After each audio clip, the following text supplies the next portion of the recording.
जैसे ही रूह ने अपने पेरेंट्स को ये बताया कि वह ऑलरेडी अंबर के साथ 1 महीने पहले शादी कर चुकी है तो उसकी फैमिली बिल्कुल हैरान हो गई और रूह को हैरान से देखने लगे।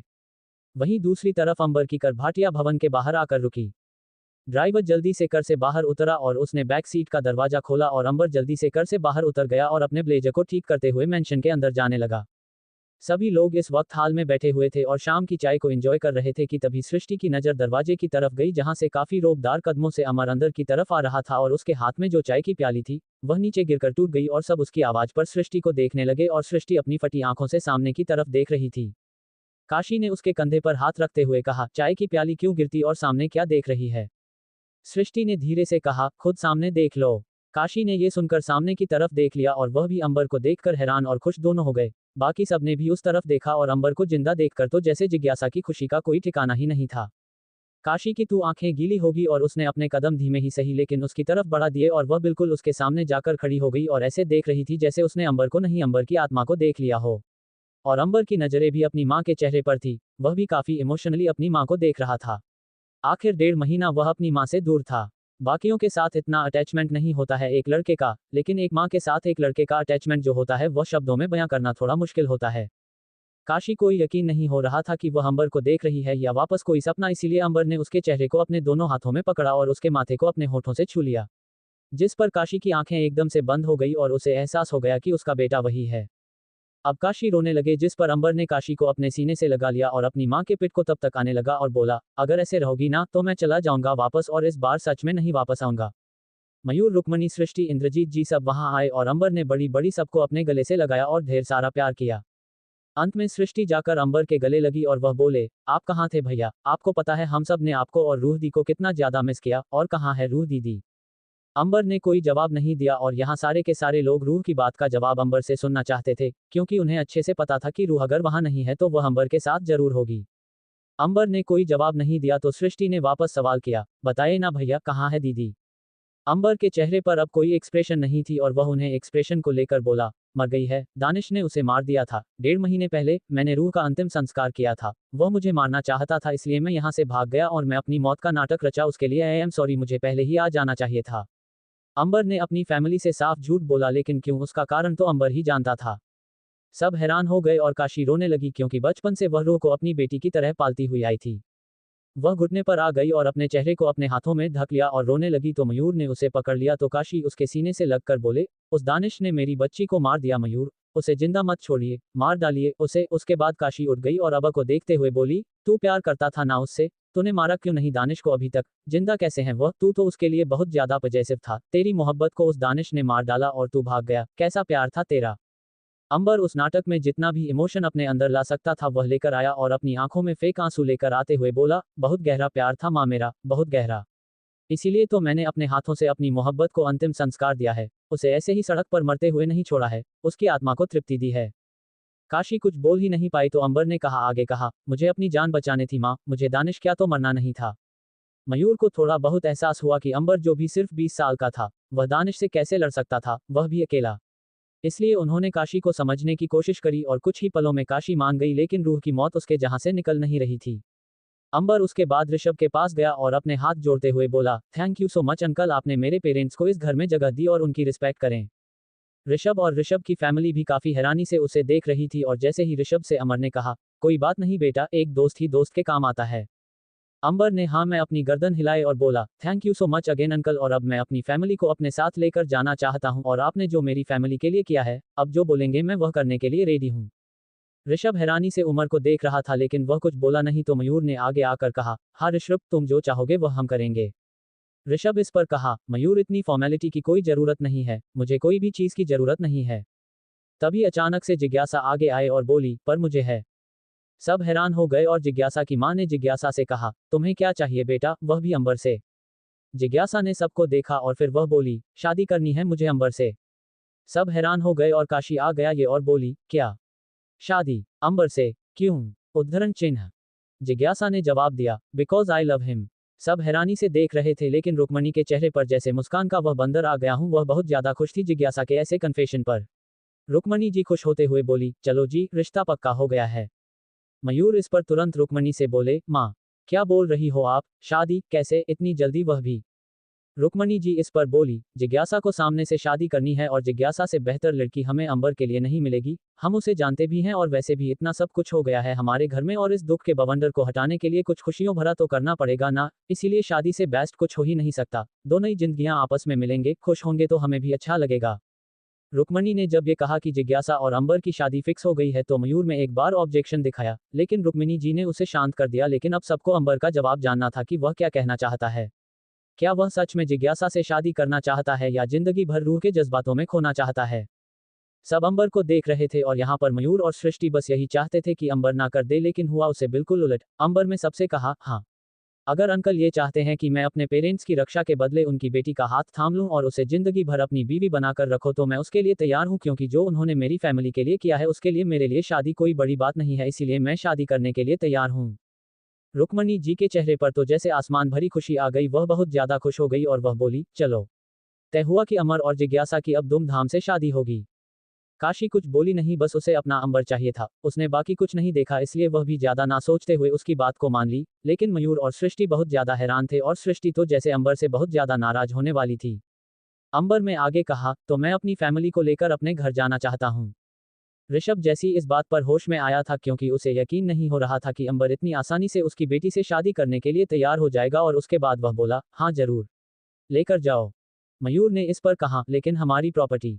अंबर ने इस पर कहा, इट्स ओके डैड, देखता हूं कि वह दानिश अपनी फेक प्रॉपर्टी पेपर से कैसे हमारे घर को अपना बनता है। रात का वक्त सिंह ओसवाल मैंशन वापस वैसा ही हो गया था जैसे तब था जब अंबर और रूह इस घर में रहा करते थे।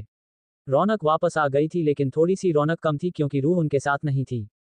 अमर डिनर करने के लिए नीचे नहीं आया तो मयूर और काशी उसका डिनर लेकर उसके कमरे के अंदर ही आए, तो उन्होंने देखा कि अंबर शांति से बालकनी में खड़ा है और चांद की तरफ देख रहा है। तो काशी ने डिनर को उसके बेड पर रखा और उसे ढक दिया और फिर उसके पास आए और बोली, रूह को याद कर रहा है। अंबर को एहसास हो गया था कि उसकी माँ आ गई है, इसीलिए उसने काशी को नहीं देखा, बस पैसे ही चांद को देखते हुए बोला, हाँ। मयूर ने भी इस पर चांद को देखा और कहा, तो शादी के लिए हाँ क्यों किया जब तुमसे रूह नहीं बुलाई जा रही। ऐसे तुम ना खुद ठीक से रह पाओगे और न ही जिज्ञासा को ठीक से रख पाओगे, बेहतर होगा कि शादी के लिए मना कर दो। अंबर के चेहरे पर यह सुनकर एक अलग ही अजीब तरीके की मुस्कान आ गई और उसने मयूर को देखते हुए कहा, शादी तो मैं करूंगा डैड, और वैसे भी आप ही ने सिखाया है ना कि एक ही चीज पर जिंदगी पर अटकती हुए नहीं रहना चाहिए, आगे बढ़ना चाहिए, और जिंदगी भर रूह को अपनी जिंदगी में रखेगा तो मैं आगे नहीं बढ़ पाऊंगा, इसीलिए खुद को आगे बढ़ाने के लिए शादी जरूरी है और मैं जिज्ञासा से शादी करूंगा।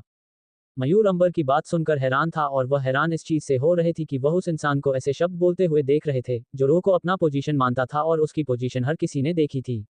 ऐसा लड़का आज पहली बार किसी और से शादी करने के लिए बोल रहा है। अरे रूह के लिए वह अपनी फैमिली को दाव पर लगाने के लिए तैयार रहता था। कुछ पल के लिए मयूर को तो ऐसा लगा कि वह उसका बेटा है ही नहीं कोई बहरूपिया है।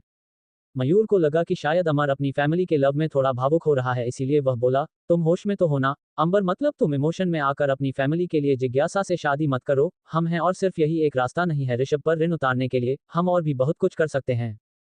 जिज्ञासा से शादी इज नॉट कंपलसरी और तुम इतनी जल्दी शादी के लिए मान जाओगे यह मुझे नहीं पता था। हाँ, हम चाहते हैं कि तुम शादी करो, आगे बढ़ो, और हम खुद तुम्हारी शादी किसी और लड़की से करवाएंगे क्योंकि वो आगे बढ़ाने के लिए जरूरी है, लेकिन रूह को मरे हुए भी 2 महीने में नहीं हुए हैं और तुम शादी की बात कर रहे हो, इट्स रियली रिडिक्यूलस। मुझे समझ में नहीं आ रहा कि तुम इतने बदल कैसे गए, मतलब तुम वह लग रहे हो जो कभी मैंने देखा ही नहीं था। मुझे वापस मेरा वही बेटा चाहिए जो 2 महीने पहले हमारे साथ रहा करता था, जिसके अंदर गुस्सा था, हॉटलेसनेस थी, जो इमोशनलेस था। अंदर में इस पर मयूर को कुछ पल देखा और बोला, मैं अभी भी इमोशनलेस हूँ पापा, ध्यान से मेरा चेहरा देखिए। क्या आपको मेरे चेहरे पर कोई भी जज्बात नजर आ रहे हैं? मयूर इस पर बोला, जज्बात का नजर आना और उन्हें महसूस करना, दोनों बातों में बहुत फर्क होता है अमर, तुम में से अपने सारे एक्सप्रेशन को अपने चेहरे से हटा दोगे तो इसका मतलब यह नहीं है कि मैं अपनी बात से पलट जाऊंगा। अंबर इस पर कुछ नहीं बोला, लेकिन तभी अंबर के कमरे के दरवाजे से सृष्टि की आवाज आई, रहने दीजिए पापा, भाई को समझाना मतलब भैंस के आगे बिन बचाने जैसा है। इन्होंने ठान लिया है कि यह उस लड़की से शादी करके रहेंगे तो करने दीजिए इन्हें उनसे शादी, वैसे भी या करते तो हमेशा से अपने मन की है ना, उन्होंने कहा कभी किसी की मानी है। अमर काशी मयूर तीनों सृष्टि को देख रहे थे और सृष्टि कमरे के अंदर आए और फिर वहां से बालकनी के अंदर आए और अंबर को ध्यान से देखने लगी। वह उसकी भाव को पढ़ना चाहती थी, लेकिन हमेशा की तरह अंबर के भाव को पढ़ना बहुत मुश्किल होता था। इसलिए सृष्टि अपने चेहरे पर भी कोई भाव ना लाते हुए बोली, आपको आपकी शादी मुबारक हो भैया, कीजिए अपने माता पिता के साथ उस लड़की से शादी, क्योंकि मैं आपकी शादी का हिस्सा नहीं बनने वाली। जितनी भी रस्मों में एक भाई के साथ उसकी बहन होती है, उन रस्मों को मत कीजिए, क्योंकि मैं तो उन रस्मों में आने नहीं वाली, इनफैक्ट मैं किसी भी फंक्शन में नहीं आने वाली। अबर इस पर उसके पास आया और उसके कंधे पर हाथ रखते हुए बोला, मुझे पता है कि तुम रूह से काफी ज्यादा अटैच हो, इसीलिए तुमसे यह शादी डाइजेस्ट नहीं हो रही है, लेकिन आगे तो मुझे बढ़ना पड़ेगा ना। सृष्टि के अंदर तब से बहुत ज्यादा गुस्सा भर गया था जब से अंबर में अचानक से उनके सामने प्रकट होकर यह बात कह दी थी कि वह जिज्ञासा से शादी करेगा। सृष्टि अपना वही गुस्सा अंबर को दिखाते हुए बोली, डोंट यू फॉरगेट भैया कि अभी आप 21 साल के नहीं हुए हैं, 20 साल के हैं, और अभी आपके 20 साल से 21 साल होने में 6 महीने से भी ज्यादा का वक्त है। और कैसी मोहब्बत थी आपकी दीदी के लिए। 2 महीने मरे हुए को नहीं हुए और शादी करने चले हैं। मैं भी चाहती हूँ कि आप खुश रहो अपनी जिंदगी में, आगे बढ़ो, और मैं खुद चाहूंगी कि आप रूह दीदी को भूलकर किसी और लड़की का हाथ थाम लो, लेकिन इतनी भी क्या जल्दी है भैया। कम से कम 21 साल के तो हो जाओ, कम से कम रूह दीदी की मौत को 2 साल तो हो जाने दीजिए। बहुत ज्यादा फास्ट नहीं जा रहे हैं आप अपनी जिंदगी में। मानती हूँ कि आपको किसी का भी लेक्चर सुनना पसंद नहीं है, हाँ, लेकिन आपको लेक्चर देना बहुत पसंद है। रूह दीदी को आदत होगी आपका लेक्चर सुनने की, मुझे नहीं है। और अगर आपको शादी करनी है तो शौक से करिए, लेकिन मैं आपकी इस शादी का हिस्सा नहीं बनूंगी, और जिज्ञासा के साथ आपकी शादी हो उस केस में तो जिंदगी में मैं कभी भी आपकी शादी का हिस्सा नहीं बनूंगी। शादी कीजिए, लेकिन अभी नहीं, कुछ समय बाद जब सब कुछ नॉर्मल हो जाएगा, लेकिन तब भी जिज्ञासा से मत कीजिए, तब मैं आपकी शादी का हिस्सा बनने के बारे में सोचूंगी। लेकिन अगर सिर्फ जिज्ञासा आपको चाहिए तो सॉरी, मुझे आप में, आपकी उस सो कॉल्ड फ्यूचर वाइफ जिज्ञासा में और आपकी शादी में कोई इंटरेस्ट नहीं है। Not interest in your illegal marriage. Ambar सिर्फ उसका गुस्सा देख रहा था और गुस्से में निकले उसके मुंह से कह गए शब्दों को सुन रहा था, लेकिन उसमें कोई रिएक्शन पास नहीं किया, जिसे देखकर सृष्टि का गुस्सा और भी सारा बढ़ गया और उसने मयूर की तरफ देखते हुए कहा, मुझे इस घर में नहीं रहना है, घुटन हो रही है मुझे भैया को देखकर, मुझे अपनी नानी के घर जाना है। मेरा टिकट करवा दीजिए डैडी, और जय भैया को बुला लीजिए, मैं उनके साथ चली जाऊंगी यहाँ से। जय सृष्टि के माँ का लड़का है, सिर्फ यहाँ नाम की जरूरत थी, इसीलिए मैंने यहाँ पर यूज किया है, इसका कहानी से कोई लेना देना नहीं है। काशी इस पर सृष्टि के पास आए और बोली, भाई से तुझे घुटन हो रही है, कैसी बकवास बात कर रही है। सृष्टि इस पर काशी के ऊपर भी चिल्लाते हुए बोली, करूंगी बकवास हो रही है मुझे मेरे भाई से घुटन, क्योंकि यह बात ही ऐसी कर रहे हैं। कैसे भूल सकते हैं इतनी जल्दी, रूह दीदी को प्यार करते थे ना, सिर्फ उन्होंने फायदा उठाया उनका, उससे ज्यादा कुछ नहीं किया, और मैं पागल जो इन दोनों को मिलवाने के पीछे पड़ी थी। काशी को गुस्सा आ गया, वह बोली, माँ से ऐसे जबान लड़ाते हैं, जिस पर सृष्टि ने तुरंत जवाब दिया, और जब भैया आपसे जबान लड़ते हैं तब तो आप शांति से सुनती है, मैंने आज जबान लड़ा दी तो आपको परेशानी हो गई, क्यों? ये राइट सिर्फ लड़कों को दिया है, लड़कियां नहीं बोल सकती इस तरीके से। काशी इस पर गुस्से से बोले, सृष्टि शांत रहो वरना मेरा हाथ उठ जाएगा। सृष्टि का गुस्सा अब भी शांत नहीं हुआ, उसका बस लेवल अप हो रहा था, पर वह बोले, तो उठा लीजिए हाथ, इसी चीज की कसर रह गई है बस। मयूर और काशी दोनों हैरान थे कि सृष्टि आज इतना क्यों बोल रहे थे, और सृष्टि को भी नहीं पता था कि वह अंबर के कमरे में आएगी और इस तरीके से सबके साथ बिहेव करने लगेगी।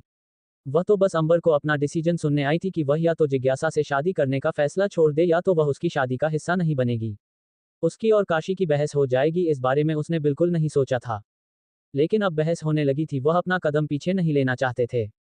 सृष्टि ने कहा, शांत क्यों हो गई आप माँ, बोलिए, उठा लीजिए अपनी बेटी पर हाथ, तोड़ दीजिए अपना ये रूल किसी पर ना हाथ उठाने वाला। आज तक आपने ना मुझे मारा है और नहीं भैया को मारा है। हाँ, बचपन में पापा ने हम दोनों को मारा है, लेकिन आपने हमें कभी नहीं मारा। आज आप ये रूल तोड़ दीजिए, उठा दीजिए मुझ पर हाथ, क्योंकि जैसे भैया बदल गए हैं आप भी बदल गई हो। उसके बाद सृष्टि अपनी माँ को देखने लगी, लेकिन काशी कुछ भी नहीं बोल पाई। उसके पास कोई शब्द ही नहीं थे सृष्टि की बात का जवाब देने के लिए, और जब सृष्टि को लगा कि काशी के पास उसकी बात का कोई जवाब है ही नहीं, तो उसे सोचा कि वहां रुकने का भी कोई फायदा नहीं, इसलिए वह वहां से चली गई। सृष्टि के जाने के बाद अंबर ने शांति से कहा, आप दोनों भी चाहिए, मुझे अकेलापन चाहिए। मयूर भी बाहर रुकना नहीं चाहता था, बस सृष्टि के लिए वहां पर था कि अगर सच में काशी उस पर हाथ उठा देती है तो उसे सृष्टि को संभालना है, क्योंकि इस वक्त उसे काशी गलत लग रही थी। लेकिन अब जब सामने से अंबर में जाने के लिए कह दिया था तो वहां से तुरंत निकल गया, पर काशी जी ने उसके चेहरे पर हाथ रखते हुए कहा, अपना ध्यान रखना और खाना खा लेना ना बेटा। अंबर ने बस इस पर अपनी गर्दन को हाँ में हिला दिया और काशी वहां से चली गई। अंबर आगे आया और उसके कमरे को अंदर से लॉक कर दिया, और बेड पर रखे उसे खाने को देखने लगा जो काशी उसके लिए रख कर गई थी।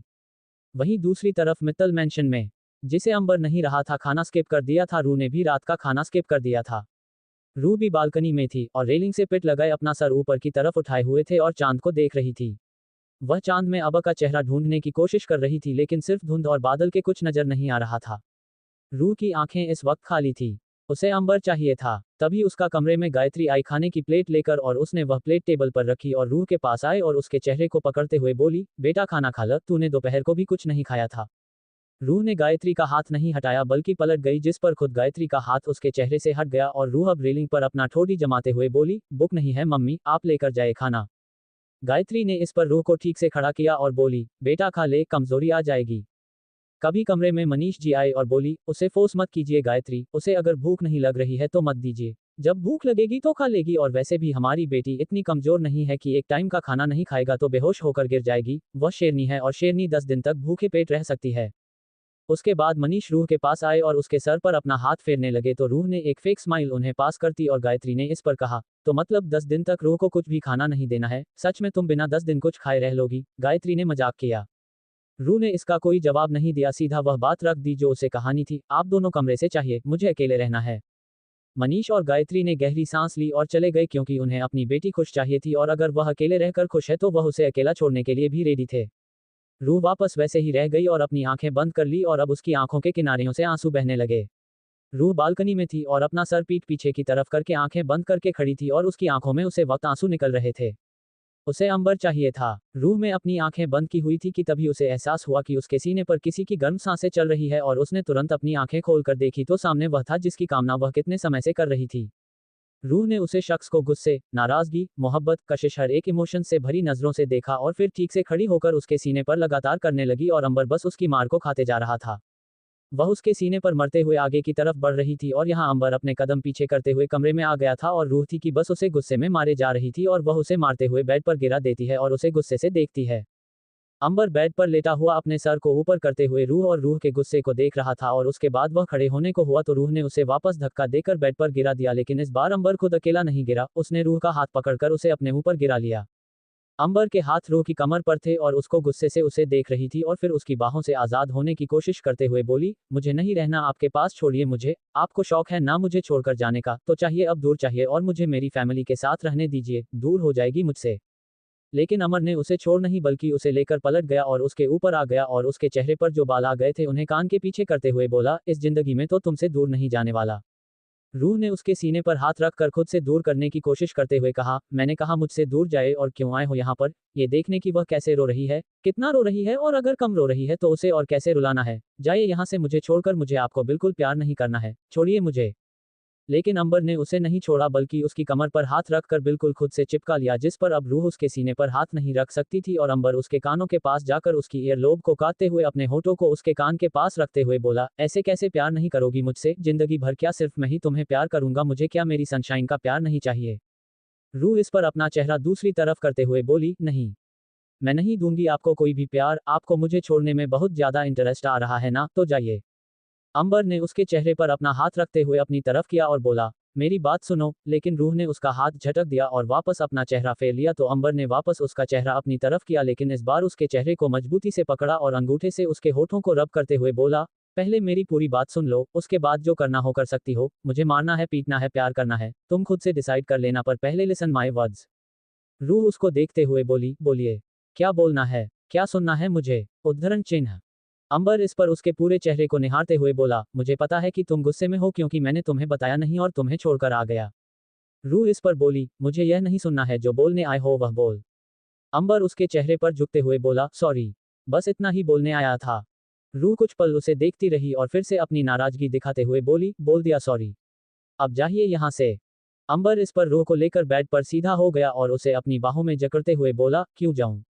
मेरी बीवी है, बीवी पर हक है मेरा, उसे प्यार करने का, उसके साथ सब कुछ करने का हक है मुझे, मैं तो नहीं जाऊंगा यहाँ से, मुझे मेरी बीवी चाहिए, इस वक्त मुझे उसके प्यार की बहुत ज्यादा जरूरत है क्योंकि मेरा दिमाग खराब हो रखा है सुबह से, और सिर्फ मेरी बीवी का प्यार है जो मेरा दिमाग ठीक कर सकता है।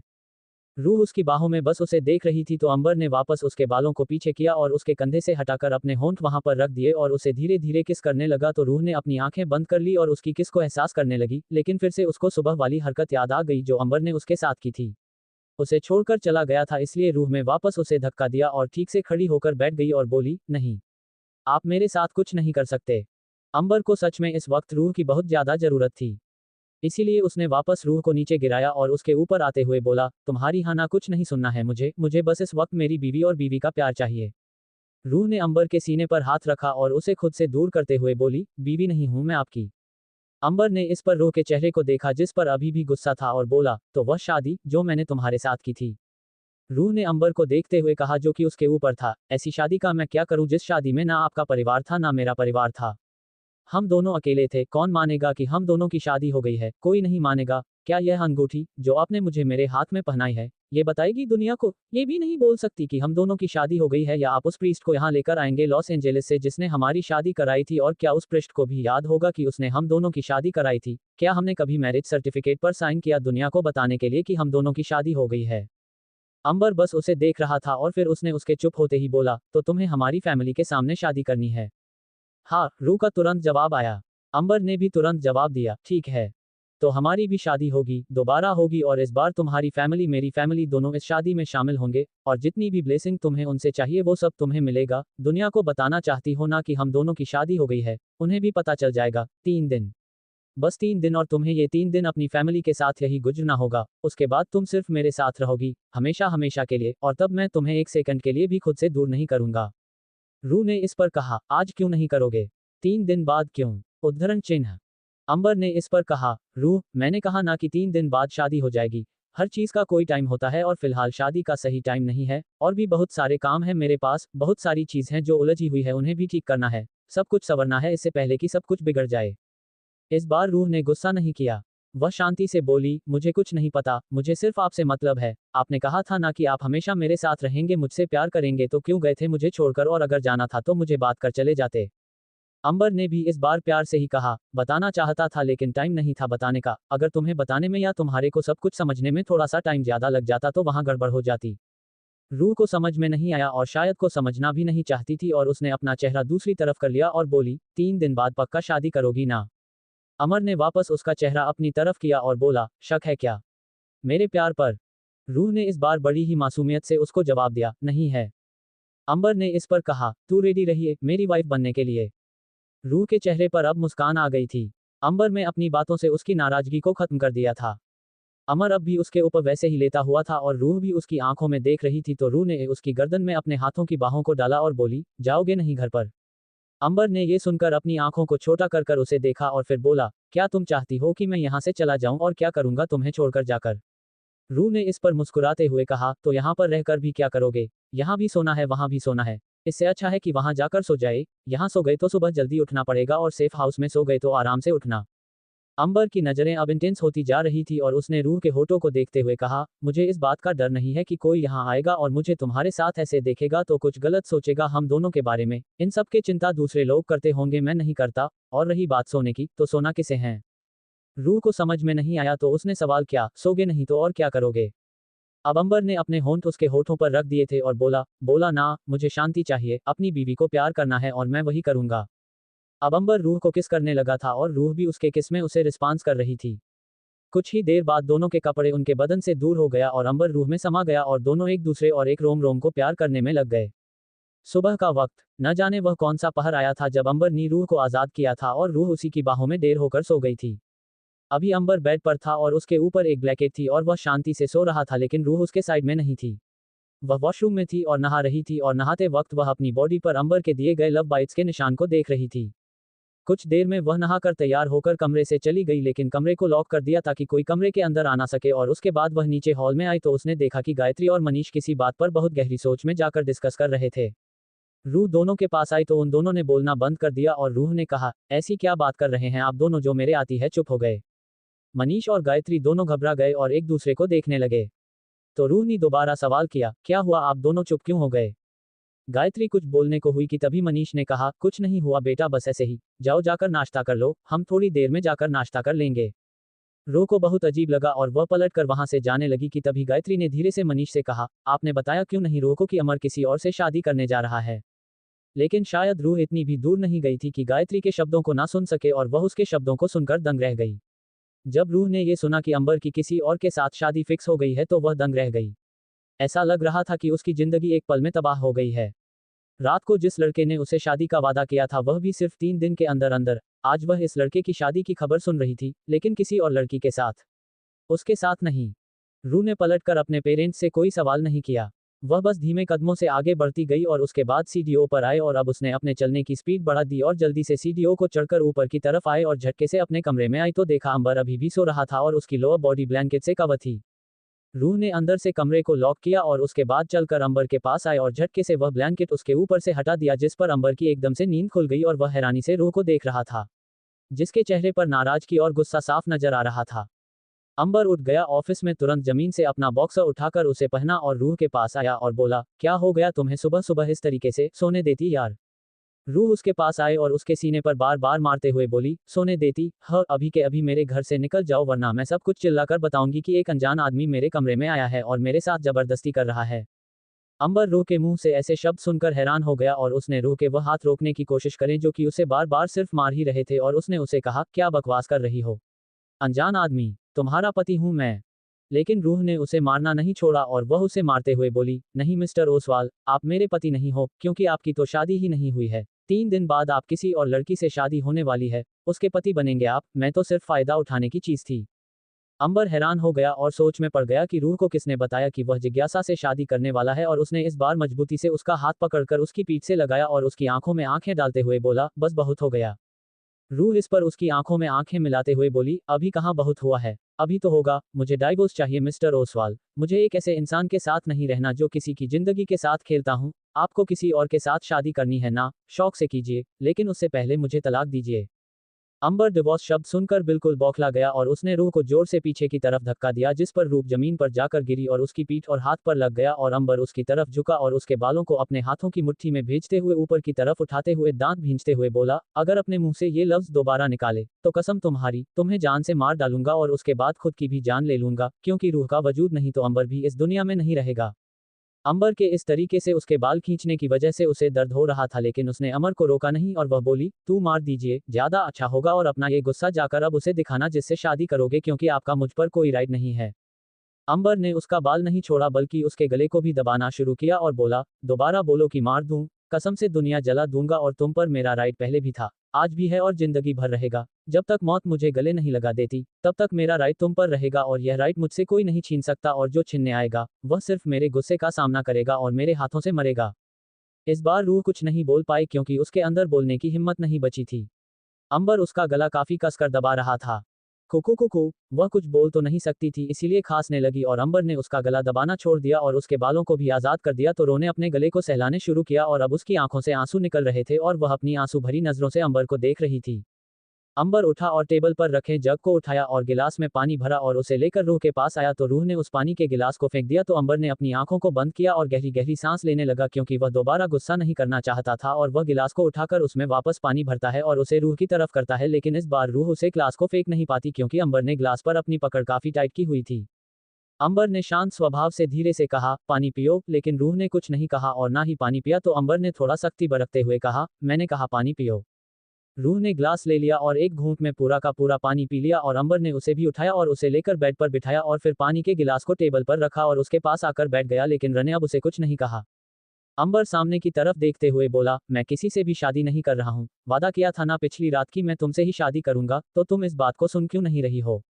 रूह ने भी उसी अंदाज में सामने देखते हुए कहा, क्योंकि आप झूठ बोलते हैं, मम्मी पापा की मैंने बात सुनी है, वह बहुत सीरियस होकर बात कर रहे थे और उन्होंने साफ कहा है कि आप किसी और लड़की से शादी करने वाले हैं। अमर ने अपना हाथ रूह के हाथ में रखा और बोला, उनके बोलने से क्या मैं सच में किसी और लड़की से शादी करूंगा। रूह ने सामने देखते हुए कहा, मेरी फैमिली कभी झूठ नहीं बोलते। अंबर ने इस पर अपना हाथ उसके हाथ से छुड़ाया और अब उसकी कमर पर हाथ रखकर उसे अपने करीब करते हुए बोला, तो मतलब कल मेरी फैमिली सच्ची हो गई और जो इंसान बचपन से तुम्हारे साथ है वह झूठा हो गया। अंबर के ऐसे खींचने पर रूह उसके सीने में जाकर छुप गए और वह अपना सर उठाकर उसे देखते हुए कुछ नहीं बोल पाई क्योंकि बचपन से अंबर उसके साथ था और अंबर कभी उसके साथ कोई मजाक नहीं करता था।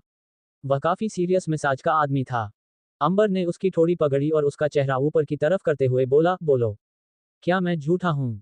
रूह ने उसकी आंखों में आंखें डालते हुए ना में अपनी गर्दन हिला दे तो अंबर ने अपना सर उसके सर से मिलाया और बोला, तो कोई भी तुम्हें आकर कुछ भी बोलेगा और तुम उसकी बात को मान जाओगी।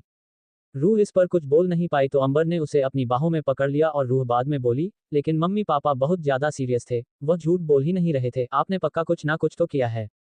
अंबर ने इस पर और भी ज्यादा टाइट अपनी बाहों में पकड़ते हुए बोला, हाँ किया है ना, जिज्ञासा भाटिया से अपना रिश्ता फिक्स किया है। रूह ने इस पर हैरान हो गई और तुरंत उसे दूर होते हुए बोली, अभी आपने थोड़ी देर पहले कहा कि आप किसी और से शादी नहीं करने वाले हैं और अभी आप कह रहे हैं कि आपने जिज्ञासा भाटिया के साथ अपना रिश्ता फिक्स कर लिया और आपने उस जिज्ञासा भाटिया के साथ रिश्ता फिक्स किया जो हमारे घर आई थी।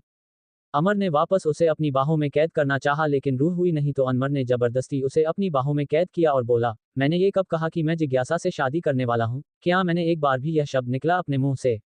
रूह इस पर उसे देखती रही और फिर बोली, लेकिन रिश्ता फिक्स होने का मतलब यही होता है कि आप उस लड़की से शादी करने वाले हो। अंबर काफी शांत था और वह बोला, नहीं, ऐसा तो कुछ भी नहीं होता। अब तुम्हारी मेरे साथ शादी हो जाएगी तो तुम्हारा सृष्टि के साथ एक रिश्ता बन जाएगा, तुम्हारा उसके साथ नंद भाभी का ही सही लेकिन रिश्ता फिक्स हो जाएगा, तो इसका मतलब ये थोड़ी हुआ कि तुमने सृष्टि से शादी कर ली। रूह इस पर अंबर के उस हाई क्वालिटी के दिमाग को पढ़ने की कोशिश कर रही थी लेकिन हर बार की तरह नाकाम हो रही थी कि उसके दिमाग में आखिर कौन सी खिचड़ी पक रही है। सॉरी सॉरी, खिचड़ी नहीं पक सकती, उसके दिमाग में कौन सी शाही पनीर पक रही है। रूह अभी भी उसे देख रही थी और अंबर ने उसे ऐसे देखते हुए पाकर उसके होठों को अपनी उंगली से रब करते हुए कहा, क्या चाहती हो तुम मिस्टर हेवन? रूह ने कहा तो अंबर ने इसके जवाब में कहा, मैं तो हूं तुम्हारा। लग नहीं रहा? रूह ने कहा तो अंबर ने उसको अपने और करीब करते हुए कहा, तो क्या करना है ताकि तुम्हें लगे कि मैं तुम्हारा हूं? रूह ने इस पर सवाल किया, आप जिज्ञासा के साथ क्या करने वाले हैं?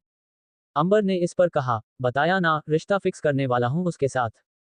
रो को उसका मजाक नहीं सुनना था इसलिए उसने खड़े होते हुए अंबर से सीरियसली कहा, अगर सच में आपने उस लड़की से शादी कर ली ना, तो जिस हवन कुंड के सामने आप और वो लेंगे, उस हवन कुंड के सामने ही आपको और उस लड़की को मार डालूंगी मैं और खुद उस हवन कुंड में कूदकर अपनी जान दे दूंगी। अंबर ने इस पर रूह की बात को मजाक में लेते हुए कहा, क्या तुम्हारे अंदर इतनी हिम्मत है कि खुद की जान दे दो?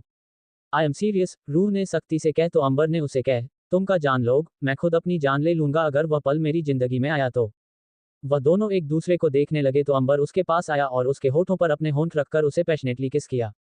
कुछ देर बाद अंबर वहां से खिड़की के जरिए चला गया जहां से वह रात को आया था। रो तब तक बालकनी में खड़ी रही जब तक अंबर वहां से चला नहीं गया। उसके बाद वह अंदर आए और जो कमरा पीछे रात उन दोनों की हुई इंटीमेसी की वजह से बिखर गया था, उसने उसे कमरे को पहले सही किया और उसके बाद वॉशरूम में जाकर खुद को फ्रेश एंड अप किया और उसके बाद वह नाश्ता करने के लिए नीचे चली गई। अंबर घर में आया तो उसने देखा कि सब लोग नाश्ते की टेबल पर हैं और जब काशी ने उसे बाहर से आते हुए देखा तो वह थोड़ा हैरान हो गई और वह बोली, तू पूरी रात घर पर नहीं था? अंबर ने इस पर बिना काशी को देख अपने कमरे की तरफ जाते हुए कहा, घर पर ही था, सुबह जल्दी उठकर जिम में चला गया। काशी ने इस पर जवाब नहीं दिया लेकिन उसे हैरानी हुई कि घर में खुद का जिम होने के बावजूद अंबर कहीं और क्यों गया। वह सब नाश्ता करने वालों की तभी वापस कोई अंदर आया। सबने देखा तो नौकर था और नौकर के साथ साथ ऋषभ, जिज्ञासा और उसकी पूरी फैमिली थी। सब हैरान हो गए और उन्हें देखने लगे तो ऋषभ ने आगे आते हुए कहा, रिश्ता फिक्स हो गया है तो शगुन की थाली लेकर आए थे। सुबह सुबह ही ऋषभ, जिज्ञासा और बाकी सब शादी का शगुन लेकर आ गए थे। मयूर तुरंत आगे आया और ऋषभ से बोले, पर इतनी भी क्या जल्दी थी ऋषभ की, तुम इतनी जल्दी शगुन लेकर आ गए? अभी तो पंडित जी से ना हमने शादी की बात करी है ना ही शादी की डेट निकली है और तुम शादी को शगुन ले आए, ये ज्यादा ही जल्दबाजी नहीं है? ऋषभ इस पर मुस्कुराया और बोला, जल्दबाजी तो होगी ना, आखिर बेटी की शादी है और बेटी की शादी में कितना ज्यादा टाइम लगता है और कितनी सारी तैयारियां देखनी पड़ती है, इसीलिए सोचा कि शगुन लेकर आ जाता हूं। और पंडित जी का क्या है, वह तो निकल ही देंगे 1-2 दिन में तारीख शादी की। इस पर तो काशी भी हैरान हुई और वह थोड़ा सा हकलाते फिर बोली, 1-2 दिन में शादी की तारीख, ये बहुत ज्यादा जल्दी है ऋषभ भाई साहब, एटलीस्ट 1-1.5 महीना तो चाहिए। जिज्ञासा इस पर आगे आते हुए बोली, 1-1.5 महीना बहुत ज्यादा नहीं है आंटी, और जहां प्यार हो वहां पर दिन कौन देखता है? Right, she is absolutely right, Ambar ने पीछे से कहा और उसके बाद वह चलकर आगे आया और उसके बाद उसने काशी को देखते हुए कहा, माँ, आप एक कम कीजिए, पंडित जी को बोलिए कि परसों का ही शादी का कोई अच्छा सा दिन देखे और बताएं, क्योंकि मैं जिज्ञासा से अब परसों ही शादी करूंगा, मैं उतावला हो रहा हूँ। सृष्टि भी वही खड़ी थी और उसे अंबर की बातों पर बहुत ज्यादा गुस्सा आ रहा था, इसलिए वह पर पटकते हुए वहां से चली गई और यह सब जिज्ञासा ने भी देखा लेकिन उसे समझ में नहीं आया कि आखिर सृष्टि चली क्यों गई, लेकिन उसने उसे पर जरा ध्यान नहीं दिया क्योंकि वह तो अंबर के चेहरे का दीदार करने में लगी हुई थी।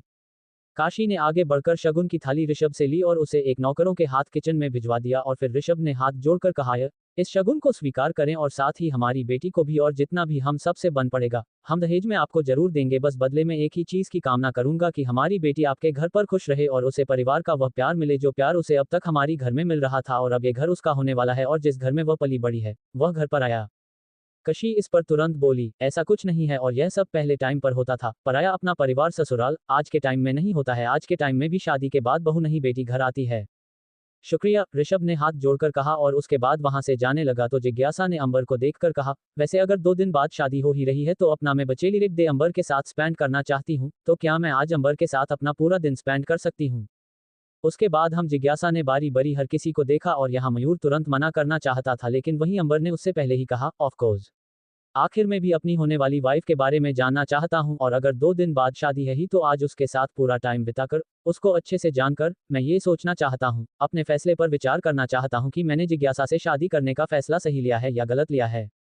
जिज्ञासा इस पर खुश हो गई और उसके बाद उसने ऋषभ को देखा तो ऋषभ ने हमें अपनी गर्दन हिला दी और वह अपनी धर्मपत्नी के साथ वहां से चले गए। जिज्ञासा रेडी होकर आई थी इसलिए अमर ने कहा, बस आधा घंटा वेट करो, मैं तैयार होकर आता हूँ। अंबर वहां से कमरे में आ गया तो उसने देखा कि उसका फोन जो वह रात को छोड़कर गया था उसमें रूह के इतने सारे मिस कॉल पड़े थे और उसने तुरंत रूह को फोन लगाया था। दूसरी तरफ से रूह ने गुस्से से कहा, घर पर पहुंचते ही फोन करना होता है। आपको ये पता होना चाहिए कि आपकी बीवी की फिलहाल अपने मायके में है। वह अपने पति की टेंशन में है कि वह शांति से घर पहुंचा या नहीं पहुंचा, उसे कोई तकलीफ हुई कि नहीं हुई। अंबर ने दरवाजा अंदर से लगाया और बेड पर बैठ गया और बोला, प्लीज 40 साल की औरत की तरह बिहेव मत करो कि उसे अपने पति की टेंशन होती है, और वैसे भी तुम्हारा पति कोई मामूली इंसान नहीं है। अमर सिंह ओसवाल है तो उसकी टेंशन लेना तुम छोड़ दो। तुम तो बस अपनी और अपनी बॉडी की टेंशन करो कि जब हमारी शादी होगी तो मैं तुम्हारी बॉडी का क्या करूंगा। रूह जो इस वक्त अपने कमरे में बैठी हुई थी, उसे अंबर की बात सुनकर वह रात याद आने लगी जब पहली बार वह दोनों एक दूसरे के इतना करीब आए थे कि दोनों ने एक दूसरे के करीब आने की सारी हदों को पार कर दिया था, और वह उस रात अन्ना के प्यार को और उसकी वाइल्डनेस को फुल कर पा रही थी, और आज भी वह उस रात को भूली नहीं थी, बल्कि जब भी उसे वह रात याद आती थी तो उसकी बॉडी में एक कट सेट हो जाता था। रूह से कोई जवाब न पाकर नंबर बेड पर लेट गया और सीलिंग को देखते हुए बोला, क्या हुआ, उस रात को याद कर रही हो? तो मैं तुम्हें बता दूं डियर सनशाइन कि तुम्हें उस रात को याद करने की कोई जरूरत नहीं है। मैं उससे भी ज्यादा खूबसूरत और वाइल्ड नाइट तुम्हारे साथ स्पेंड कर सकता हूं, और तुम चाहो तो आज रात भी आ सकता हूं तुम्हारे पास। वह दोनों दूर थे, लेकिन फिर भी सिर्फ अंबर की ऐसी बातें रूह के गाल, नाक, चेहरे को, पूरे बदन को रेड करने के लिए काफी थी, और यहाँ अंबर जो उसे दूर था उसे भी साफ समझ आ रहा था कि इस वक्त रूह कितना ज्यादा शर्मा रही होगी, और उसके ब्लश करने की वजह से उसकी पूरी बॉडी रेड हो गई होगी। नंबर नहीं करवट बदली और दीवार पर लगी उसकी उसे हाफ बॉडी नेकेड वाली तस्वीर को देखकर बोला, मेरा मन कर रहा है कि अभी वहां आ जाऊं पर आ नहीं सकता, इसलिए तुम आ जाओ। कहाँ? रूह ने सवाल किया। T24 mall. ठीक है, घंटे बाद, अमर ने कहा और फोन काट दिया और फिर नहाने के लिए चला गया। रूह भी क्लोजेट में चली गई तैयार होने के लिए। उसने ब्लैक कलर की घुटने से थोड़ा ऊपर आई हुई टाइट फिटेड बॉडीकॉन ड्रेस पहनी थी, जिसकी बैक बिल्कुल बैकलेस थी और उसका गला भी थोड़ा सा डीप था। उसने खुद को आईने की तरफ देखते हुए कहा, मैंने ये ड्रेस जानबूझकर पहनी है। मुझे पता है कि आपको बिल्कुल नहीं पसंद कि मैं छोटे कपड़े पहनकर बाहर घूमूं, लेकिन मैं आज ऐसे ही कपड़े पहनकर बाहर घूमूंगी और दुनिया में चाहे जितने भी लड़के हों मैं उन सबको अपनी बॉडी शो ऑफ करूंगी आज, और आपको मैं खुद को छूने भी नहीं दूंगी। उसके बाद रूह ने अपने बालों का एक प्यारा सा जुड़ा बनाया और दो लटों को खुला छोड़ दिया, जिसने उसके लुक को काफी ज्यादा बोल्ड और एलिगेंट बना दिया, और उसने अपना वह छोटा सा प्यारा सा स्ट्रॉबेरी स्टाइल पर्स उठाया और वहां से माल के लिए निकल गई। पर बेचारी जानती नहीं थी कि वह आज कितना ज्यादा अंबर के गुस्से का सामना करने वाली है इस ड्रेस की वजह से, और कितना ज्यादा वाइल्ड होने वाला है आज अंबर उसके साथ। लगभग 1 घंटे बाद T24 मॉल। रूह मॉल के बाहर खड़ी थी। वह अंबर का वेट कर रही थी कि तभी उसे अंबर की कराई हुई नजर आए, और उसने उस कर को देखकर थोड़ी खुशी जताई, लेकिन वह खुशी गुस्से में तब तब्दील हुई जब उसने अंबर को तो निकलते हुए देखा है, लेकिन अंबर ने बड़े प्यार से पीछे का दरवाजा खोला और उसमें से अंबर का हाथ पकड़े हुए जिज्ञासा बाहर आई, जो कि उसे देखकर स्माइल कर रही थी, और अंबर भी उसे देखकर स्माइल कर रहा था। लिटली बर्थडे पार्टी के बाद जिज्ञासा ने कभी रूह को नहीं देखा था, इसीलिए उसे रूह का चेहरा भी याद नहीं था, और उसे ये भी नहीं पता था कि रूह अंबर के साथ रहती थी और बचपन से दोनों एक दूसरे के बेहद करीब थे। अंबर ने उसका हाथ बड़े ही एलिगेंट स्टाइल में पकड़ा और लेकर मॉल की तरफ जाने लगा। वहां पर रूह भी थी जो गुस्से से उन दोनों को और स्पेशली उन दोनों के उसे हाथ को देख रही थी, और उसके अंदर ज्वालामुखी सा गुस्सा जन्म ले रहा था, और अंबर भी सामने देख रहा था, लेकिन उसके कदम हल्के से लड़खड़ा गए जब उसने रूह को तो देखा, लेकिन रूह के बदन पर वह शॉर्ट ड्रेस देखी, और शायद रूह इतना गुस्से में उस वक्त नहीं थी उसे देखकर, उससे कहीं गुना ज्यादा अंबर गुस्से में आ गया था रूह के उन कपड़ों में देखकर। रूह ने कोई गलत कपड़े नहीं पहने थे। मॉल में बहुत सारी लड़कियां इस तरीके से कपड़े पहनकर आते थे, और खुद जिज्ञासा, उसने भी फ्लावर प्रिंट का टाइट फिटेड बॉडीकॉन ड्रेस पहना हुआ था, जिसका नेक तो काफी हद तक कवर था, लेकिन बैक वह स्ट्रिप से भरी हुई थी, और उन स्ट्रिप्स में से उसकी बैक हल्की हल्की झांक रही थी। जिज्ञासा जो सिर्फ अंबर के वहां आ जाने से उसके साथ टाइम स्पेंड करने की वजह से खुश थी, उसने अंबर के लड़खड़ाहट को महसूस बिल्कुल नहीं किया, और उसने और भी ज्यादा कसकर उसकी बाजू को पकड़ लिया और माल की तरफ जाने लगी तो अंबर ने उससे कहा, तुम अंदर जाओ, मैं कर में कुछ भूल गया हूँ, लेकर आता हूँ। जिज्ञासा ने उसे देखकर बड़ी ही प्यार से कहा, ओके, और फिर थोड़ा सा ऊपर उठकर उसने अंबर के गालों को अचानक से अपने होठों से छू दिया, जिसके लिए अंबर भी शायद रेडी नहीं था, क्योंकि उसे अंदाजा नहीं था कि जिज्ञासा ऐसा भी कुछ कर देगी उसके साथ। रुज ने ये देखकर अपने हाथों की मुठ्ठियां इतनी कसकर बांध ली कि उसके बड़े बड़े नाखून उसकी हथेली में चुप रहे थे और छिल गया था उसका हाथ। जिज्ञासा वहां से माल के अंदर चली गई, और अंबर जो कि सिर्फ कार में जाने का नाटक कर रहा था, वापस पलटा, और इस पर उसने अपने कदम वहां खड़ी रूह की तरफ बढ़ा दिए, तो रूह ने उसके अपने पास आते ही कहा, तो आपने मुझे ये दिखाने के लिए यहाँ पर बुलाया है कि आप अपनी होने वाली बीवी के साथ कितना खुश है। उसके साथ इतने प्यार से शॉपिंग करने आए हैं, तो नहीं देखना मुझे ये सब और ना ही मुझे आपके साथ आज का कोई टाइम स्पेंड करना है। और उसके बाद रूह वहां से पलटी और जाने लगे, लेकिन बहुत ही मजबूती और गुस्से से अंबर ने उसकी कलाई को पकड़ लिया और खींचते हुए उसे अपनी कर की तरफ लेकर जाने लगा। तो रूह ने इधर उधर देखा तो बहुत सारे लोग उन्हें देखने लगे थे अंबर की हरकत पर, और रूह ने अंबर का हाथ पकड़कर उसे रोकने की कोशिश करी, लेकिन अंबर का गुस्सा 7वें आसमान पर जा चुका था, इसीलिए उसने रूह को आजाद नहीं किया। अंबर रूह को कर की तरफ लाया और कर की बैक सीट का दरवाजा खोला और उसे अंदर की तरफ धक्का दे दिया पीठ के बल, और उसके बाद वह खुद भी अंदर आया और उसके ऊपर आ गया और कर का दरवाजा अंदर से ऑटोमेटिक लॉक कर दिया, और उसने ब्लैक विडो को ऊपर चढ़ा दिया ताकि कोई भी अंदर जो भी हो रहा है वह ना देख सके, और कर पहले से ही साउंड प्रूफ थी तो कर में जितनी भी आवाज होनी थी वह बाहर नहीं जा सकती थी। अंबर गुस्से से रूह को कर के अंदर ले आया था और उसे कर के अंदर धक्का दे दिया था और उसके बाद खुद भी कर के अंदर आ गया था। रूह इस वक्त ड्राइविंग सीट से पीछे वाली सीट पर बैठी हुई थी और अंबर ठीक उसके सामने गुस्से से बैठा हुआ था, और उसने इस वक्त रूह की दोनों कलाइयों को अपने एक हाथ से पकड़कर उसकी पीठ से लगाए हुआ था। रूह अपने हाथ को छुड़ाते हुए बोली, छोड़िए मुझे, मुझे अपने घर जाना है, छोड़िए। अमर ने कुछ कहा नहीं बल्कि सीधा एक्शन किया, जो वह करना चाहता था उसमें सीधा रूह के होठों को अपने होठों में लेकर दबोच लिया था और उसे बेरहमी से किस करने लगा था, और उसके हाथ रूह की पीठ पर ऊपर से नीचे रेंगने लगे थे। उसके छोटे रूह की आंखें बंद हो गई और उसके हाथ एकदम ही अंबर के कंधों पर आकर अपने नाखूनों को उसमें चुभने लगी थी। अंबर अपने हाथों को उसकी बॉडी पर मूव करते हुए नीचे की तरफ पीछे से उसके पैरों पर ला रहा था और अपने हाथ को उसकी ड्रेस के अंदर लेकर जा रहा था, जिस पर रूह ने एक बार फिर अपनी आंखें खोली और अमर के सीने पर हाथ रखकर उसे दूर करने की कोशिश करें, लेकिन अंबर रुकने नहीं वाला था। उसने अपने हाथों को रूह के उसे नाजुक हिस्से पर ले जाकर रख दिया और उसे पिंच करने लगा। रूह के मुंह से चीख निकल गई क्योंकि ऑलरेडी पिछली रात का दर्द था उसकी बॉडी में। भले ही अब उसे सहन करने की शक्ति मिल गई थी, लेकिन फिर भी दर्द था और अंबर ने इस जगह पर उसे पिंच किया था जिस वजह से उसके मुंह से चीख निकली और वह उसे अपने मुंह से निकलने पर रोक नहीं पाई। अंबर उसकी इनर बॉडी को सहलाते हुए ऊपर की तरफ आया, जिस पर उसकी पूरी की पूरी ड्रेस नीचे से ऊपर की तरफ उठी और उसके पेट तक आ गई, और अंबर अपने हाथों को उसके सीने तक लेकर आया और उसकी BRT के अंदर उन्हें हाथ डालकर उसके सीने को बुरी तरीके से मसलने लगा, और अभी तक हमने उसके होठों को आजाद नहीं किया था। रूह की आंखें बंद थी और वह अपनी उन बंद आंखों से आंसू निकलकर अंबर को रोकना चाहती थी।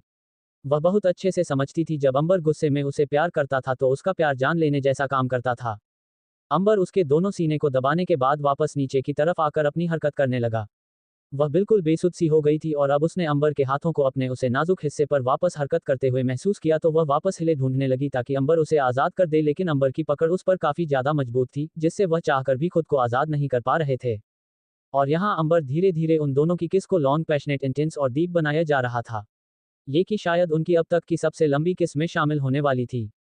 लेकिन अब रूह के अंदर हिम्मत नहीं थी कि वह अब अपनी सांसों को कंट्रोल कर सके, इसीलिए वह उस किस के दौरान ही सांस लेने की कोशिश करने लगी, तो अंबर ने उसे छोड़ दिया और उसके कानों के पास जाते हुए बोला, ब्रीथ माय सनशाइन ब्रेथ। आपने, लेकिन शायद रूह के अंदर इतनी एनर्जी थी ही नहीं कि वह अपनी पूरी बात कर सके, और अंबर वापस उसके होठों के करीब चला गया था और उसके होठों पर अपने होंठ रखते हुए बोला, बहुत शौक है ना बॉडी शो करने का, तो करो अपनी बॉडी शो, लेकिन दुनिया के सामने नहीं, सिर्फ और सिर्फ अपने पति के सामने, अपने मिस्टर हेवन के सामने। अब अंबर ने वापस अपने लबों को उसके लबों से मिला दिया था।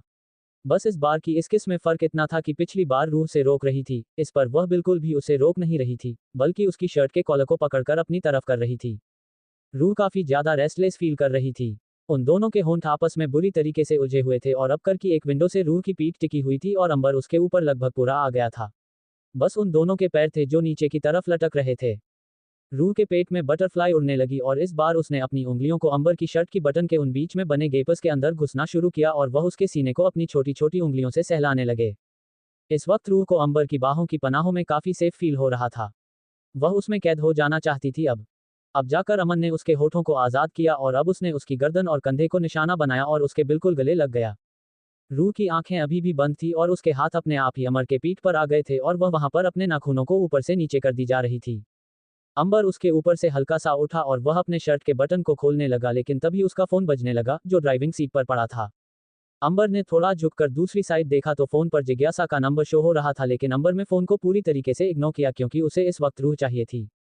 उसने अपनी शर्ट के बटन खोल दिए और वापस रूह की तरफ आ गया और उसे लेकर कर में ही पलट गया, जिस पर रूह के सामने अंबर के वो 6 पैक्स एब्स आने लगे और अंबर ने उसके सर में अपने हाथ को फेरे और फिर उसके बालों में अपनी मुट्ठी बनाए और खींचते हुए बोला, किस मी सनशाइन। रूह हैरानी से उसे देखने लगी और उसके ऊपर से उठने लगे, तो अंबर ने उसकी कमर पर अपना दबाव बनाकर उसे अपनी ऊपर गिराया और बोला, मैंने तुम्हें बहुत किस कर लिया, अब तुम मुझे किस करोगी। कुछ पल तो रूह उसको सिर्फ और उसकी उन आंखों को देखने लगी और पढ़ने लगी कि आखिर इस इंसान के मन में चल क्या रहा है। कभी वह उसे बहुत ज्यादा प्यार करता है, कभी वह इस पर गुस्सा करता है और आज वह जिज्ञासा के साथ था। खैर, हर बार की तरह इस बार भी उसे पढ़ना आज भी नाकाम रहा।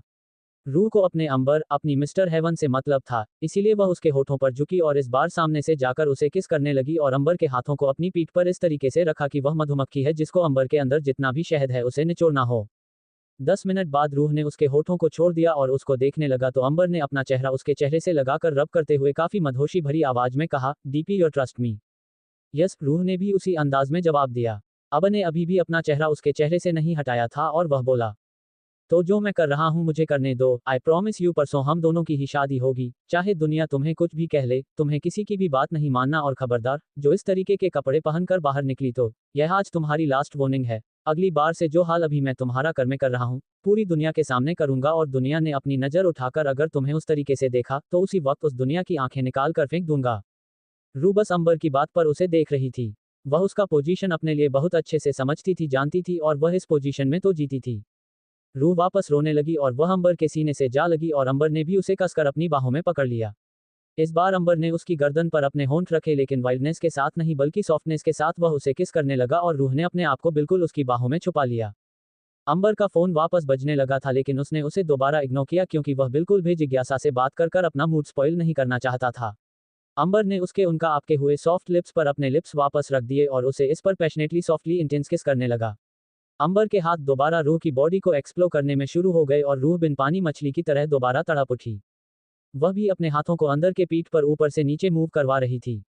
जब उसे सांस नहीं आया तो उसने अपने होठों को आजाद करते हुए किया और अंबर में अपने होंठ उसकी गर्दन पर रख दिए और अब वह धीरे धीरे उसकी गर्दन से होते हुए नीचे की तरफ आ रहा था।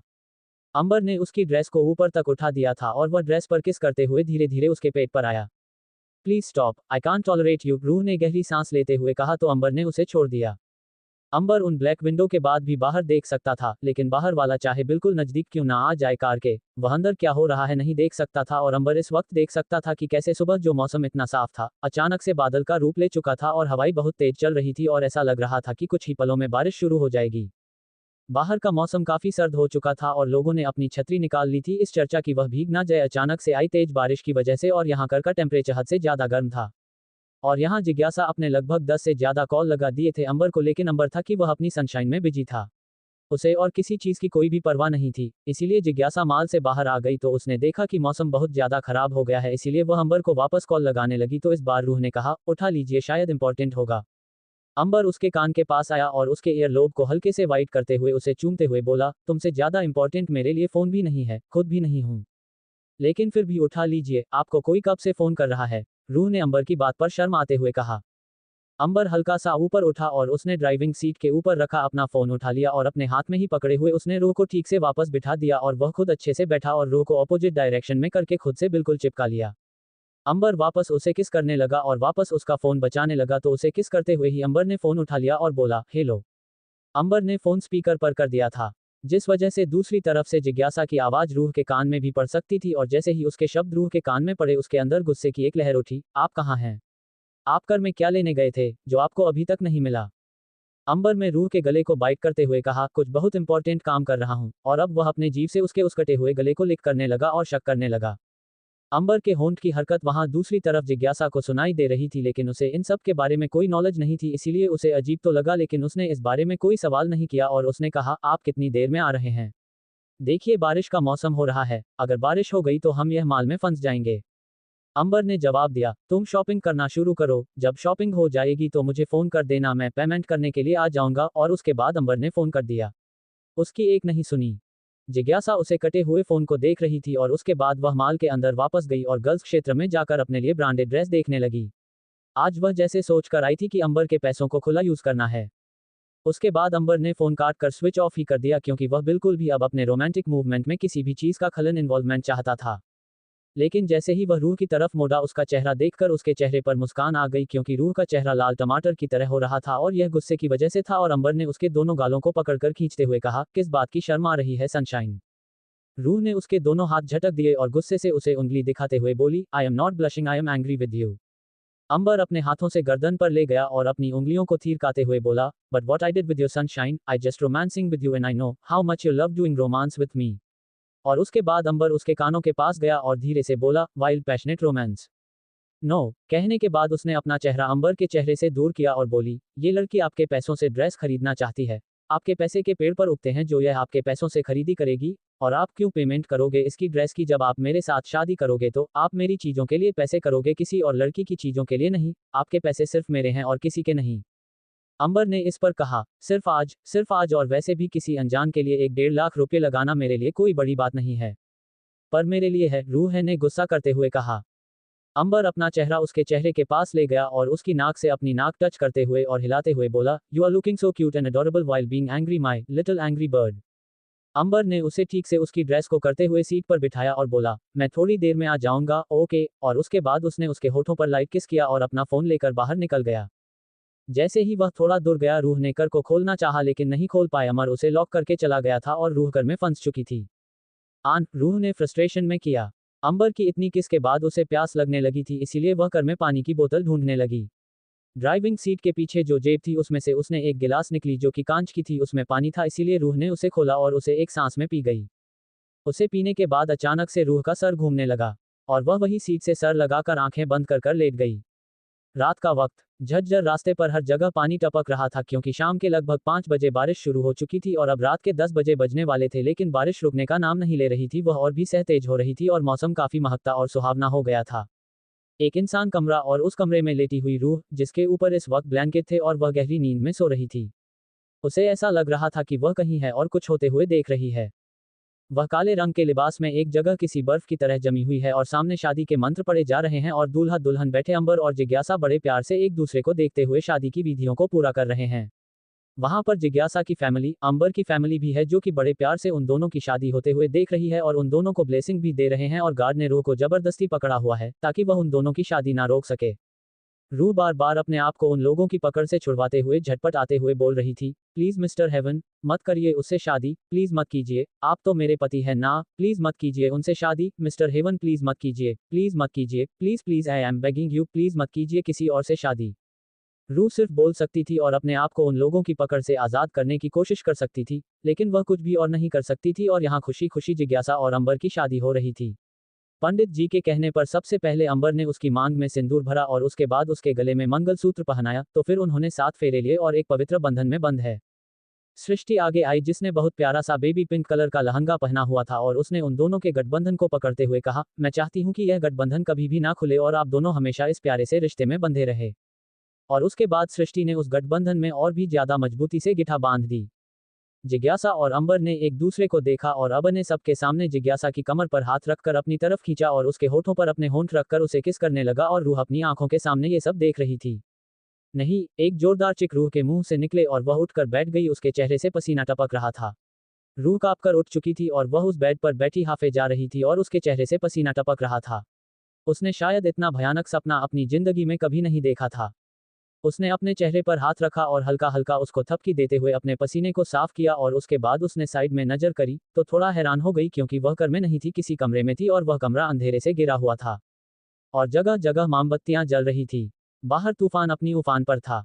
तभी उसे रियलाइज हुआ कि उसके कपड़े अलग है और उसने ब्लैंकेट को अपने ऊपर से हटा दिया तो देखा कि उसने एक ब्लैक कलर की साड़ी पहनी हुई है और जो कपड़े उसने सुबह पहने हुए थे वह कपड़े पूरे कमरे में कहीं नहीं थे, या यूं कहीं कि उसे फिलहाल अंधेरे की वजह से दिख नहीं रहे थे। बाहर बारिश आ रही थी, तूफान आ रहा था और हवाएं अपनी रफ्तार से चल रही थी। वह उठी और अपने कदम उसने बालकनी की तरफ बढ़ा दिए और वह वहां गई तो देखा वह किसी अनजान जगह पर थी। यह कोई घर था। वहां पर काफी सारे पेड़ लगे हुए थे। नीचे गार्डन में बहुत सारी सब्जियां उगाई गई थी। उसे कुछ भी समझ में नहीं आ रहा था और वह खुद के लुक को देखकर भी हैरान थी कि आखिर उसके कपड़े बदले किसने और वह घर में से कब यहाँ आए, कब उसके कपड़े बदले गए, उसे कुछ समझ में नहीं आ रहा था। तभी उसे कमरे में किसी के आने की आहट सुनाई थी और उसने तुरंत पलट कर देखा, लेकिन उसे अंधेरे होने की वजह से कोई दिखा नहीं, लेकिन जैसे जैसे वह इंसान आगे की तरफ आ रहा था बाहर से आई चांद की रोशनी से उसका चेहरा हल्का हल्का दिख रहा था और फिर अचानक से अंबर उसके एकदम सामने आ गया, जिसने अभी व्हाइट कलर की शर्ट और व्हाइट कलर की पैंट पहनी हुई थी। मिस्टर हेवन आप? रूह ने हैरानी से सवाल किया तो अंबर बिल्कुल उसे करीब आया और उसकी आंखों में आंखें डालते हुए बोला, तो तुम किसका इंतजार कर रही थी? दानिश का। रूह इस पर बोली, मैं क्यों दानिश का वेट करूंगी? अंबर में इस पर उसके कंधे पर अपने दोनों हाथ रखे और अपने उंगलियों को कंधे से उसके गले तक सफर करवाते हुए बोला, आखिर तुम्हारा बॉयफ्रेंड था, इंतजार तो कर सकती हो उसका। रूह को समझ में नहीं आया तो वह बोली, मैं क्यों उसका इंतजार करूंगी, और वैसे भी वह मेरा बॉयफ्रेंड था, है नहीं? मैं शादीशुदा हूँ और मेरे पति आप हैं, मैं क्यों बॉयफ्रेंड बनाऊंगी। अमर इस पर बिल्कुल उसकी गर्दन के पास आया और जो उसकी ब्लाउज की पतली सी स्ट्रैप थी, उसमें अपनी उंगली फंसा दे और उसमें अपनी उंगली को अप डाउन करते हुए बोला, तो तुम मुझसे प्यार करती हो, राइट? रूह ने कहा, आपको हो क्या गया है? आप अचानक से यह सवाल क्यों कर रहे हैं? उल्टा मुझे आपसे सवाल करना चाहिए कि आप मुझसे प्यार करते हैं या नहीं। कभी मुझे लेकर घूमते हैं, कभी उस जिज्ञासा को लेकर घूमते हैं। आप उस जिज्ञासा से शादी कर मत लेना, वरना कसम से मैं आपको और उस जिज्ञासा को हवन कुंड के अंदर धक्का दे दूंगी और फिर आसमान में जाकर अपने प्यार की लीला बरसाना। जालस, अंबर ने अपनी आंखें छोटी करते हुए कहा तो रूह बोली, मैं क्यों जालस होंगी? अंबर ने उसकी वह ब्लाउज की स्ट्रैप्स को हल्का हल्का नीचे करते हुए कहा, अब जिज्ञासा तुमसे खूबसूरत है ना ज्यादा, तो जालस होना तो बनता है और सच में तुम्हारा डरना भी बहुत सही है, क्योंकि आखिरकार आज की दुनिया में मर्द खूबसूरती पर ज्यादा ही मरते हैं, दिल पर नहीं। और अगर मैं भी जिज्ञासा की खूबसूरती पर पिघल गया, उससे शादी कर ली, उसके साथ 1-2 दर्जन बच्चे कर लिए, तो तुम क्या देवदास बन जाओगी या अपनी फैमिली के कहने पर किसी और से शादी कर लोगी? रूह के दिमाग दो तरफ चल रहे थे। एक दिमाग ये कह रहा था कि अंबर को हुआ क्या है, वह ऐसी अजीब बातें क्यों कर रहा है, और दूसरा दिमाग में सिर्फ और सिर्फ गुस्सा भरा था और उसका मन कर रहा था कि अभी वह किसी भारी चीज से उस आदमी का सर फोड़ दे। और शायद दूसरे वाला दिमाग ज्यादा हावी था, इसलिए उसने गुस्से से कहा, करीब जाकर दिखाना, बस उसके कसम से नसबंदी करवा दूंगी तुम्हारी। तुम्हारी, अंबर ने बस अपनी इस एक शब्द पर जोर देते हुए कहा और यहाँ रूह को हैरानी हुई कि उसने अंबर को तुम करके कैसे बुलाया, क्योंकि वह हमेशा से उसे आप कर ही बुलाती थी। लेकिन उसने इस बात को तुरंत जाने दिया और बोली, हाँ तुम्हारी, और बस अपनी सोच को लगाम दे लो। और उसके बाद रूह अपनी साड़ी को संभालते हुए कमरे के अंदर जाने लगी, लेकिन अंबर ने उसकी साड़ी का दुपट्टा पकड़ लिया और रूह ने अपने कंधे को पकड़ लिया ताकि वह नीचे की तरफ ना गिर सके। इस वक्त उसके दिमाग में अंबर की बातें और वह सपना चल रहा था, जो उसने कुछ देर पहले देखा था, और वह उसके लिए कोई भयानक सपने से काम नहीं था। अंबर पलटा और उसकी साड़ी के पल्ले को समेटते हुए उसके पास आया और उसकी साड़ी के पल्ले को खोल दिया और फिर उसे पीछे से कवर करते हुए आगे की तरफ दूसरी साइड लाया और उसे अपनी बाहों में पकड़ लिया। ये पहली बार था जब अंबर ने उसे साड़ी से कवर किया था, वरना अंबर का काम हमेशा अलग होता था, उल्टा होता था। वह उसकी साड़ी उतरने के पीछे ज्यादा उतावला रहता था। उसने उसके सारे खुले बालों को एक तरफ करते हुए कहा, वैसे तुम्हारे मन में सवाल नहीं आया कि तुम साड़ी में यहाँ पर कैसे, तुम तो कार में थी। रूह इस पर कहा, आया था ना, लेकिन आप कौन सा मुझे जवाब देने वाले हैं, आप तो यही कहेंगे कि भूल जाओ, जो हो गया हो गया। अंबर ने उसे और भी ज्यादा कसकर अपनी बाहों में पकड़कर अपने से चिपका लिया और बोला, लेकिन मैं चाहता हूं कि इस बार तुम्हें वह सब याद आए जो तुमने नशे की हालत में कर दिया। नशा सुनकर ही रूह की सांस अटक गई और उसकी आंखें हैरानी से बड़ी हो गई और वह तुरंत अंबर की बाहों से दूर होते हुए पलट गई और बोली, नशे की हालत में कर दिया? मतलब क्या है आपका? मैंने कब शराब पी? मैंने नहीं पी, कसम से, सच में मैंने नहीं पी शराब, मुझे तो पता भी नहीं कि शराब दिखती कैसे है। अंबर ने उसके कंधे और गर्दन में अपने हाथ उलझते हुए कहा, शायद इसीलिए शराब पी ली क्योंकि तुम्हें पता ही नहीं कि शराब दिखती कैसी है।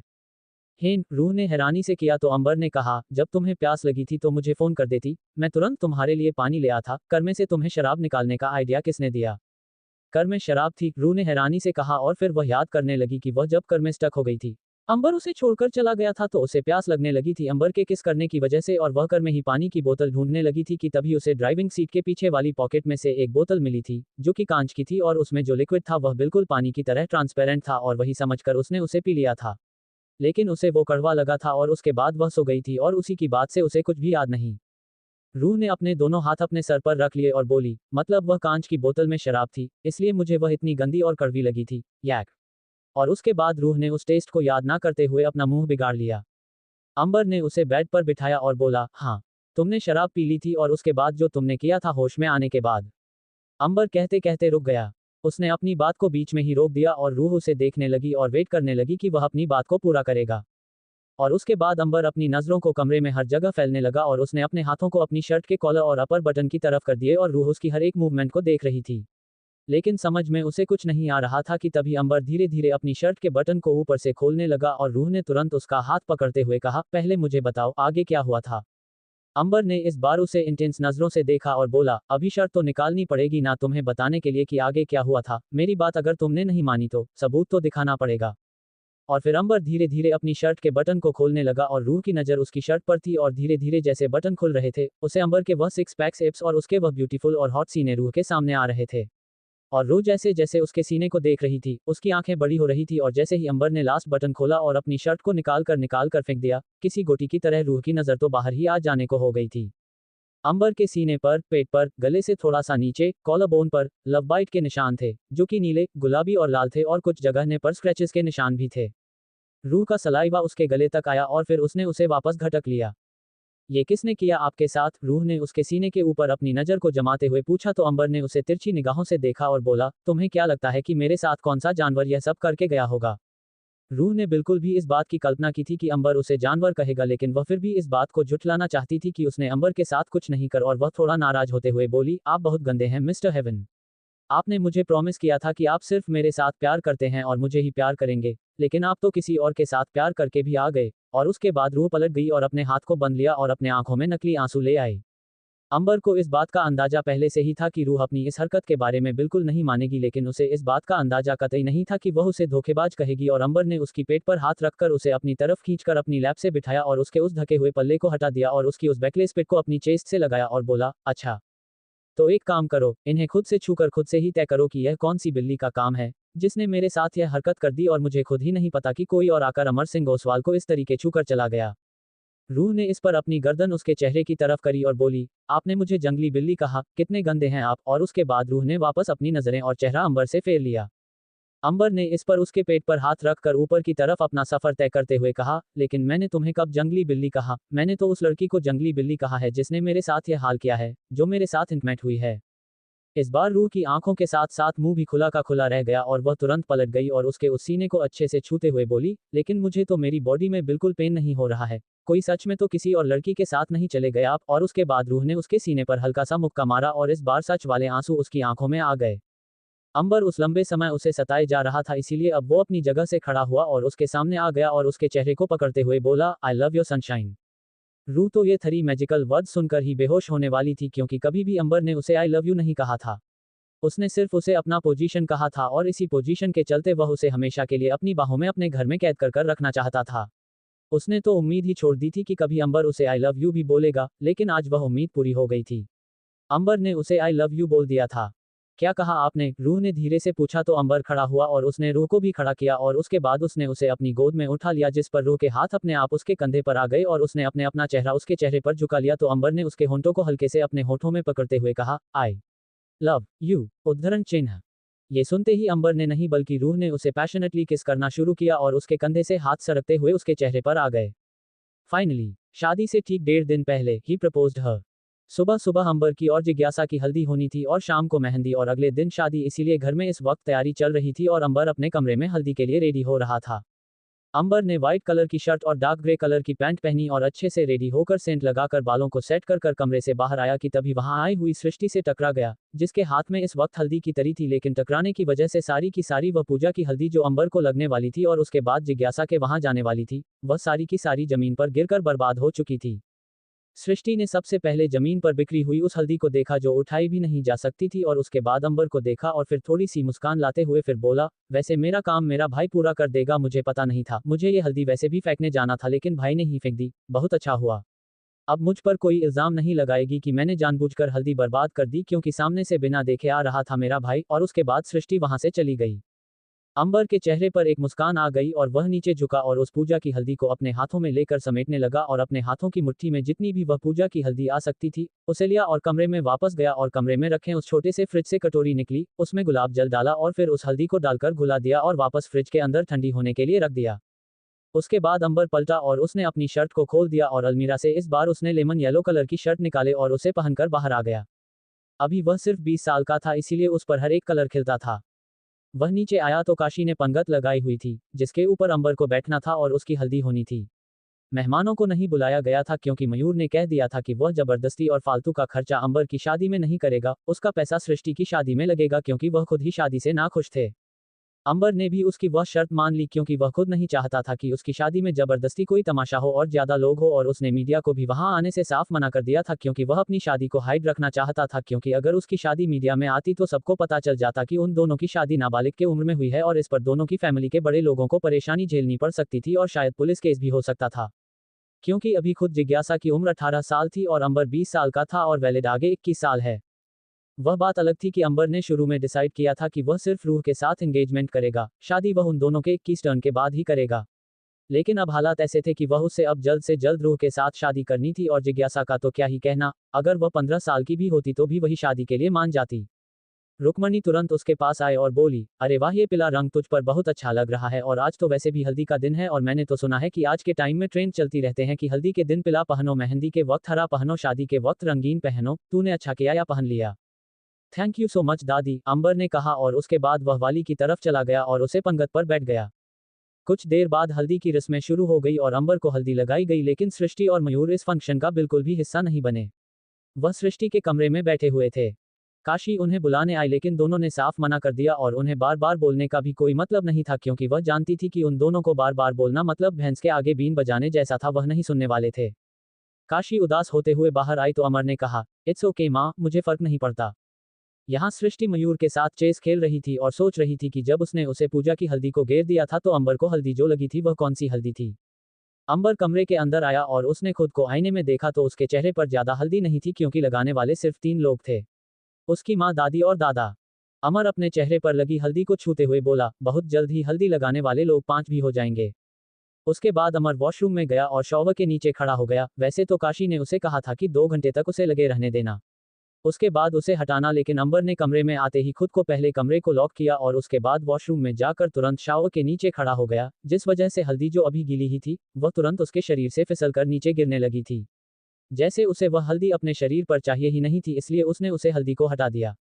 आधे घंटे बाद शॉवर लेने के बाद वह अपने क्लोजे में गया और अच्छे और नए कपड़े पहने, और उसके बाद वह बाहर आया और फिर स्कूल पर वह पूजा की हल्दी निकली जो कि आप अच्छी ठंडी हो गई थी। अंबर उसे कटोरी को देखते हुए बोला, अभी तो हल्दी की मोहब्बत रहती है, हल्दी के रंग में रंगने के लिए तैयार हो जाए सनशाइन। अब चढ़ेगा इश्क का रंग, लेकिन हल्दी के साथ। शाम का वक्त, भाटिया भवन। जिज्ञासा को इस वक्त पैरों में और हाथों में हल्दी लग रही थी और उसने शॉर्ट ड्रेस पहनी हुई थी ताकि उसके कपड़े बिल्कुल भी खराब ना हो।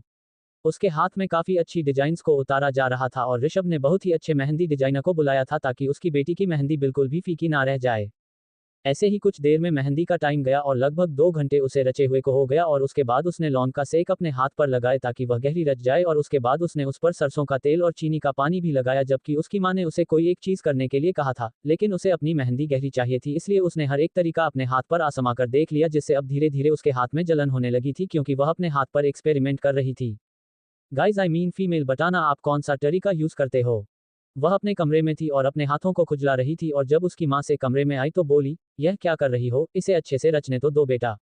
जिज्ञासा अपनी हथेली पर नाखून से खुजली करते हुए बोली, नहीं माँ, मुझे बहुत ज्यादा खारिश हो रही है, मैं इस मेहंदी को और नहीं रख सकती, I think I am allergic to mehndi, मुझे बहुत ज्यादा खुजली हो रही है। उसकी माँ ने अपनी कमर पर हाथ रखा और बोली, मैंने कहा था ना कि तीनों के तीनों चीज एक्सपेरिमेंट मत करो, कोई एक चीज को कर लो। अब तूने सबसे पहले सेक भी किया, उसके बाद तूने चीनी का पानी लगाया, और तुरंत बाद तूने सरसों का तेल भी लगाया। मैंने कहा ना, अगर तुझे तीनों भी करना है तो रुक रुक कर, अब जाकर पानी से धो ले और उसके बाद फेस क्रीम लगा लेना हाथ पर, या फिर मॉइस्चराइजर लगा देना। जिज्ञासा तुरंत उठी और रूम में अटैच बाथरूम की तरफ गए और वॉश बेसिन की तरफ 5 पानी चलाया और उसमें अपना हाथ डाला और अपने नाखूनों से मेहंदी को स्क्रैच करने लगी और उसे उतारने लगी, जिस पर उसे हल्का हल्का दर्द भी हुआ, लेकिन उसे खुजली से धीरे धीरे राहत मिल रहा था। उसे आधा घंटा लगा अपने हाथ से वह मेहंदी हटाने की में, और उसके बाद वह तुरंत बाहर आई, लेकिन अभी तक उसकी नज़र अपने हाथ पर रची उसे मेहंदी के डिजाइन पर नहीं गई थी। उसे बहुत ज्यादा भूख लग रही थी, क्योंकि डिजाइनर ने उसे 3 घंटे तक बिठाकर रखा हुआ था। वह तुरंत डाइनिंग टेबल पर आए और बैठकर बोली, माँ मुझे जल्दी से खाना दे दो, मुझे बहुत ज्यादा भूख लग रही है, और कल तो आपने कहा है खाना भी नहीं खाना है, शादी के बाद खाना है। उसकी माँ ने उसकी प्लेट में चपाती और सब्जी डाली और प्लेट उसकी तरफ बढ़ा दी, और जिज्ञासा ने भी अपना हाथ आगे बढ़ा दिया और प्लेट को पकड़ लिया, लेकिन वह जैसे ही हाथ को पीछे लेने को भी उसकी माँ की नज़र उसकी मेहंदी पर गई और उसने उसका हाथ पकड़ लिया और उसकी कलाई को घुमाते हुए बोली, यह क्या, तेरी मेहंदी तो बिल्कुल भी नहीं रची जिज्ञासा, ये तो बिल्कुल फीकी है। आप जाकर जिज्ञासा की नज़र अपनी हाथ पर गई और वह तुरंत प्लेट को रखते हुए अपने हाथ को देखने लगी और बोली, हाँ माँ, ये तो बिल्कुल भी नहीं रची, लेकिन ऐसा कैसे हो सकता है, पहले लगाती थी तब तो बहुत अच्छी रचती थी, हाँ ज्यादा डार्क नहीं होती थी पर अच्छी रहती थी, दिखती थी 3-4 दिन तक, लेकिन आज तो ये दिख नहीं रही है बिल्कुल भी। ऐसे कैसे हो सकता है, एक्सपायर मेहंदी तो यूज नहीं की ना, और शायद इसीलिए मेरे हाथ पर खुजली हो रही थी, और शायद इसीलिए मेरी मेहंदी नहीं रची। जिज्ञासा कहते कहते रोने लगी तो ऋषभ बोला, ऐसा कुछ नहीं ही है जिज्ञासा, और कोई रेडीमेड मेहंदी तुम्हारे हाथ पर नहीं लगाई गई, बल्कि होममेड मेहंदी लगाई गई है। मेहंदी के पत्ते ले गए थे और घर से सामान लिया गया था मेहंदी बनाने के लिए, हमने कोई केमिकल यूज नहीं किया, तो ऐसे कैसे तुम्हारी मेहंदी नहीं रच सकती। जिज्ञासा की भूख बिल्कुल मिल चुकी थी और वह रोने लगी थी क्योंकि उसने हमेशा से अपनी दादी और नानी के मुंह से सुना था कि जिसकी मेहंदी का रंग फीका होता है इसका मतलब यह है कि उसकी सास तो से प्यार करेगी लेकिन उसका पति बिल्कुल उससे प्यार नहीं करेगा और बाहर चक्कर चलाएगा, और अगर उसकी मेहंदी का रंग काफी ज्यादा डार्क होगा तो उसका पति दुनिया में सबसे ज्यादा प्यार उसी से करेगा। ये बात याद आते हैं कि उसने अपनी प्लेट वही छोड़ी और उठकर अपने कमरे की तरफ भाग गई और कमरे को अंदर से लॉक कर दिया ताकि कोई आ ना जाए, और तुरंत फोन उठाकर उसमें अंबर का नंबर डायल करने लगी। अंबर जो इस वक्त कार ड्राइव कर रहा था और कहीं जा रहा था, उसने जैसे ही जिज्ञासा का फोन आते हुए देखा उसने उसे ब्लूटूथ से कनेक्ट करके पिक कर लिया, पर वह कुछ बोला नहीं, लेकिन जिज्ञासा तुरंत बोली, आप मुझसे कितना प्यार करते हैं अंबर जी। अंबर इस वक्त रूह से मिलने जा रहा था और उसे इस सवाल का मतलब समझ में नहीं आया तो उसने कहा, व्हाट? तुम्हें प्यार का अमाउंट जानना है? जिज्ञासा इस पर बोली, हाँ मुझे आपका जो प्यार मेरे लिए है उसका अमाउंट जानना है, क्योंकि मेरे हाथ पर मेहंदी नहीं रची है बिल्कुल भी, और दादी कहती थी कि अगर हाथ पर मेहंदी नहीं रची इसका मतलब पति प्यार नहीं करता और उसका चक्कर बाहर चलता है, और आप बोल दीजिए कि यह मेहंदी का रंग सब कुछ दिखावा है, झूठ है और आप मुझसे बहुत प्यार करते हैं। अंबर ने इस पर कर ड्राइव करते हुए कुछ पल उस ब्लूटूथ को देखा जिसमें से आवाज आ रही थी और सोचने लगा कि यह लड़की जो बोल रही है वो उसे अंबर के मुंह से जानबूझकर निकलवाना चाहती है, लेकिन अंबर को जिज्ञासा से छुटकारा जल्दी ही चाहिए था, इसलिए वह बोला, बिल्कुल सही कहा आपने होने वाली बीवी जी। मेहंदी का रंग सब दिखावा होता है, झूठ होता है, और मैं आपसे बेइंतहा मोहब्बत करता हूँ। फालतू में इन मेहंदी को देखकर दुनिया की बातों में आकर अपना दिमाग मत खराब कीजिए, बस हमारे प्यार पर विश्वास रखिए।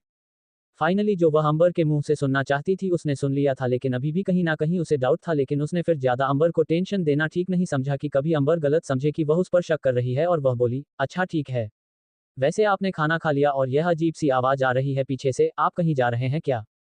अंबर ने तुरंत कहा, हाँ मैं अपने दोस्त के घर जा रहा हूँ किसी इंपॉर्टेंट काम से, अगर नहीं गया तो कल की शादी छोड़नी पड़ जाएगी। अंबर ने यह इसीलिए कहा था कि जिज्ञासा तुरंत फोन काट दे, और हुआ भी ऐसा। जिज्ञासा ने कहा, अरे नहीं नहीं, शादी क्यों छोड़ने हैं, आप जाओ अपने दोस्त के घर और जाकर कम करो, क्योंकि मुझे तो कल आपसे शादी करनी है। और उसके बाद जिज्ञासा ने बिना अंबर की बात सुन फोन काट दिया। अमर ने भी राहत की सांस ली, लेकिन मेहंदी वाली बात उसके दिमाग में फिट हो गई और वह बोला, अगर मेहंदी के रंग से प्यार डिसाइड होता है तो हमारी होने वाली बीवी के हाथ में भी मेहंदी होनी चाहिए। लेकिन उसके बाद वह तुरंत अपने ख्याल को झड़ते हुए बोला, क्या बकवास सोच रहा हूँ, प्यार प्यार है मेरा, मेहंदी डिसाइड थोड़ी करने वाली है। लगभग 1 घंटे बाद रूह का कमरा। आज पूरा दिन बिजी होने की वजह से और अगले दिन वह ऑफिस नहीं जाने वाला था, इसलिए अंबर ने अपना काम निपटा देना ज्यादा जरूरी समझा, इसलिए उसने रूह से पूरा देना फोन कर बात नहीं करी थी, और रूह उससे थोड़ा सा नाराज हो गई थी, इसलिए जल्दी ही खाना खाकर अपने कमरे में आ गई थी और बेड पर लेट गई थी और अपनी आंखों को बंद कर लिया था इस उम्मीद में कि नींद आ जाएगी, लेकिन नींद आ ही नहीं रही थी और वह बार बार अपने फोन को उठाकर देख रही थी कि फोन ना सही लेकिन उसने कोई मैसेज ही किया हो। तभी उसे बालकनी में कुछ गिरता हुआ महसूस हुआ और वह तुरंत उठ गई और घबराने लगी कि कोई चोर और तो नहीं उसके कमरे में घुस गया। वह खड़ी हुई और फोन की टॉर्च जलाकर बाहर की तरफ गई और देखा तो कोई था जिसकी सिर्फ परछाई नजर आ रही थी, लेकिन वह आदमी नहीं नजर आ रहा था कि तभी किसी ने पीछे से आकर उसके मुंह पर हाथ रखा और उसे खींचते हुए बाहर से रूम में लेकर आया और उसे दीवार से लगा दिया और खुद उसके बेहद करीब आकर खड़ा हो गया। अंबर का हाथ अभी भी रूह के मुंह पर था और दोनों की नजरें एक दूसरे से मिली हुई थी कि तभी रूह ने जोर से अंबर के पैर पर अपना पर मारा, जिस पर अंबर का हाथ तो छूट गया लेकिन वह बिल्कुल भी उससे दूर नहीं हुआ, लेकिन रूह में उसके सीने पर मरते हुए उसे खुद से दूर करते हुए बोली, यह क्या बदतमीजी है। अबा ने उसकी कमर पर हाथ रखा और अपनी तरफ करते हुए बोला, बदतमीजी नहीं है, प्यार है, मेरा पोजीशन है। रू ने इस पर उसका हाथ अपनी कमर से हटाने की कोशिश में कहा, स्टॉप इट, छोड़ो मुझे, पूरा दिन मुझसे दूर थे ना तो अभी भी मुझसे दूर ही रहो। पूरा दिन दूर था इसलिए तो अभी कसर उतारने आया हूँ, अंबर ने उसे अपने और करीब करते हुए कहा और फिर उसके कान के पास उसके ईयर लोब के पास जाते हुए उसे बाइट करते हुए बोला, और डोंट मूव डार्लिंग, वरना मैं अपने रोमांस को रिस्की वाला रोमांस बना दूंगा और शायद तुम्हारे लिए अच्छा नहीं होगा और कल शादी में शायद फेरे भी तुम चलकर ना ले पाओ और मुझे तुम्हें अपनी बाहों में उठाना पड़े। रूह अंबर से नाराज थी क्योंकि वह आज पूरा दिन उससे बात नहीं किया था और उसे एक मैसेज भी नहीं किया था। अंबर अपने अंदाज में उसके साथ फ्लर्ट कर रहा था और उसके बाद उसने उसे अचानक से अपनी बाहों में उठाया और उसे बेड पर बिठा दिया और खुद उसके बेहद करीब आकर बैठा और बोला, do you want to taste my love. Ruh को समझ में नहीं आया तो अंबर ने कहा, मैंने सुना है कि मेहंदी का रंग बताता है कि सामने वाले का प्यार आपके लिए कैसा है। रूह से आंखें छोटे करते हुए देखती रही क्योंकि उसे समझ में नहीं आ रहा था कि तभी अंबर ने अपनी पॉकेट से 2 मेहंदी की कीप निकाली और रूह के हाथ पर उसे बिना खोले ही चलाते हुए बोला, तो तुम्हें क्या टेस्ट करना है कि मेरा प्यार कैसा है। रूह ने ना समझी में कहा, ऐसा भी होता है। अंबर बोला, आई डोंट नो, पर दादी बोलती है। रूह इस पर कुछ देर तक अंबर को देखते रही और उसके बाद उसने उस मेहंदी की कीप को देखा और फिर उससे उस कीप को लेते हुए बोली, अगर ऐसा है तो मुझे टेस्ट करना है क्योंकि फिलहाल आप दो लड़कियों को लेकर घूम रहे हैं। अंबर ने इस पर अपना सर नीचे कर लिया और अपने सर को हिलाया क्योंकि उसे यकीन हो गया था कि जब तक उसकी रूह से शादी नहीं हो जाती, वह उसे पर ऐसे ही बिना बात के इल्जाम लगाती रहेगी और अब वह उसको चुप नहीं कर सकता था क्योंकि वह काफी हद तक अंबर जैसी होने लगी थी, जिद्दी और अपनी बात बनवाने वाली। अमर ने अपना फोन निकाला और उसमें गूगल में अच्छे वाले ब्राइडल मेहंदी डिजाइन को ढूंढने लगा और फिर बोला, तुम्हें जोन सा भी डिजाइन पसंद है, बताओ, मैं तुम्हारे हाथ पर लगा दूंगा। अंबर की बात पर रह की आंखें बड़ी हो गई और वह बोली, क्या आप सच में खुद से मेरे हाथ पर मेहंदी लगाएंगे? आपको पता है ना कि कितनी डिफिकल्ट होती है। अंबर ने इस पर उसकी आंखों में देखते हुए कहा, अंबर सिंह ओसवाल के लिए कुछ भी मुश्किल नहीं होता है, उसके लिए सब आसान है, सब। रूह ने इस पर अपने हाथों को आगे किया और बोली, तो लगाओ मेरे हाथ पर मेहंदी। और उसके बाद उन्होंने कुछ अच्छे से डिजाइन ढूंढ कर अंबर को दिया और बोली, इन डिजाइन को मिक्स कर कर मेरे हाथ पर मेहंदी लगाओ और मैं भी सुबह होकर देखेगी जब मैं हटाऊंगी कि मेहंदी का रंग कैसा आया है। अफकोर्स, और फिर मुझे वीडियो कॉल पर जरूर दिखाना। अंबर ने ऐसे कहा जैसे उसे पता है कि रूह की मेहंदी का रंग काफी गहरा आएगा। रूह इस पर बोली, हाँ हाँ, वीडियो कॉल पर तो दिखाऊंगी ही, और अगर मेहंदी का रंग हल्का आया तो कसम से शादी नहीं करने वाली मैं आपसे। अंबर ने मेहंदी के कीप से उसके गाल को सहलाते हुए कहा, वह तो कल ही पता चलेगा ना कि शादी होगी या नहीं होगी। उसके बाद अंबर ने पहले उसका सीधा हाथ पकड़ा और फोन में से देखकर उसके हाथ पर मेहंदी का डिजाइन उतरने लगा और धीरे धीरे जैसे डिजाइन उतर रहा था, रूह की आंखें बड़ी हो रही थी क्योंकि अंबर इस तरीके से उसके हाथ पर डिजाइन उतर रहा था जैसे कि वह कोई एआई मशीन है, क्योंकि जैसा फोटो में था वैसा ही एग्जैक्ट या यूं कहे उससे भी ज्यादा ब्यूटीफुल तरीके से वह उसके हाथ पर मेहंदी का डिजाइन उतर रहा था। अंबर ने उसके हथेली से होते हुए कलाई पर आया और उससे थोड़ा ऊपर आया और उसके बाद उसके हाथ को पलटकर बीच वाली उंगली को पकड़कर पीछे भी मेहंदी का डिजाइन उतरने लगा और उसके बाद उसी तरीके से उसने दूसरे हाथ पर भी मेहंदी का डिजाइन उतारा और अपना नाम भी उसने हथेली के बीचों बीच दोनों हाथों पर लिखा। रूह ने सवाल किया, आपने यह अपना नाम क्यों लिखा है? अंबर ने उन दोनों खाली किप को टेबल पर रखा और फिर बोला, ताकि लोगों को पता चले मेहंदी देखकर कि यह मेहंदी किसी दूसरे के लिए नहीं, खुद के लिए नहीं, बल्कि अपने पति के लिए लगाई गई है। उसके इस बात पर रूह उस सुंदर डिजाइन को देख रही थी जो कुछ ही देर पहले अंबर ने उसके हाथ पर बनाया था और वह वाकई ऐसा था कि कोई मेहंदी का एक्सपीरियंस्ड आर्टिस्ट बनाकर गया है। रूह उसे देख रही थी कि तभी अंबर ने अपने होठों से उसके गालों को छुए और बोला, तैयार रहना कल की शादी के लिए। रूह की आंखें अंबर के इस तरीके से छूने से बंद हो गई और उसके बाद अंबर वहां से चला गया। सुबह का वक्त, रूह का कमरा। रूह जब सोकर उठी तो उसे अपने हाथों में कुछ कड़क कड़क सा महसूस हुआ और वह अपनी अलसी हुई आंखों से अपने हाथों को देखते हैं तो उसके हाथों पर मेहंदी थी जो कि सूख चुकी थी और कुछ अपने आप ही छुटकर नीचे जमीन पर गिर गई थी और वह छुटी हुई मेहंदी को हल्का हल्का देख सकती थी जो कि वह डार्क हो चुकी है। लेकिन उसे अच्छे से देखना था, इसीलिए वह जल्दी से स्लीपर पहनकर वॉशरूम में गए और अपने हाथों को अच्छे से पानी से धोया तो हैरान हो गई क्योंकि उसकी मेहंदी का रंग सच में काफी ज्यादा डार्क आया था। ऐसा लग रहा था कि अगर वह थोड़ी देर और अपने हाथ पर उस मेहंदी को रखती तो वह बिल्कुल उसके बालों की रंग की तरह ब्लैक हो जाती। तभी उसे वॉशरूम में ही बाहर रखा उसका फोन उसके बजने की आवाज आए और वह तुरंत अपने हाथ को टॉवल से साफ करके बाहर आई तो उसने देखा कि अंबर का कॉल आ रहा है, तो थोड़ा झेप गई क्योंकि उसने तो कहा था कि बिल्कुल भी गहरा नहीं आएगा, लेकिन उसका रंग तो इतना गहरा आया था कि शायद आज तक कभी भी किसी भी लड़की का मेहंदी का रंग इतना गहरा नहीं हुआ होगा। वह वीडियो कॉल था और उसने उसे उठा लिया तो अंबर ने कहा, फोन कहीं साइड में रखो और अपने दोनों हाथ दिखाओ मुझे। रूह इस पर बोली, आपको अभी आप देखने हैं, बाद में देख लेना। अंबर ने इस पर कहा, मैंने कहा ना कि मुझे अभी देखना है तो मुझे अभी ही देखना है, दिखाओ। रूह ने फोन को एक जगह रखा और फिर अपने हाथों को सामने कर दिया तो अंबर के चेहरे पर गहरी और इंटेंस स्माइल आ गई और वह बोला, कहा था ना कि मेहंदी करें गहरा जरूर आएगा और तुम्हारी मुझसे शादी जरूर होगी। रूह इस पर मुस्कुरा उठी और अपनी नजरों को दूसरी तरफ कर लिया तो अंबर ने कहा, तैयार रहो एक और शादी के लिए, और उसके बाद अंबर ने फोन काट दिया। रूह नहाने चली गई और उसके बाद वह नाश्ता करने के लिए नीचे आए और डाइनिंग टेबल पर बैठी तो गीतांजलि नाश्ता लाते हुए बोली, आज हम सब शॉपिंग के लिए चलेंगे। रूह में सवाल किया, मतलब? गीतांजलि ने इस पर कहा, मतलब ये कि मैं, तुम्हारे पापा और तुम्हारा भाई आज शॉपिंग करने चलेंगे, बहुत दिन हो गए शॉपिंग करने गई है इसीलिए। रूह बस उसे इस पर देखती रही तो गीतांजलि ने कहा, देख क्या रही हो बेटा, खाना खाओ, उसके बाद जाना भी है, फिर आराम से शॉपिंग करेंगे, पिक्चर देखेंगे, कहीं घूमने जाएंगे और उसके बाद रात तक वापस आएंगे, वह भी डिनर करके।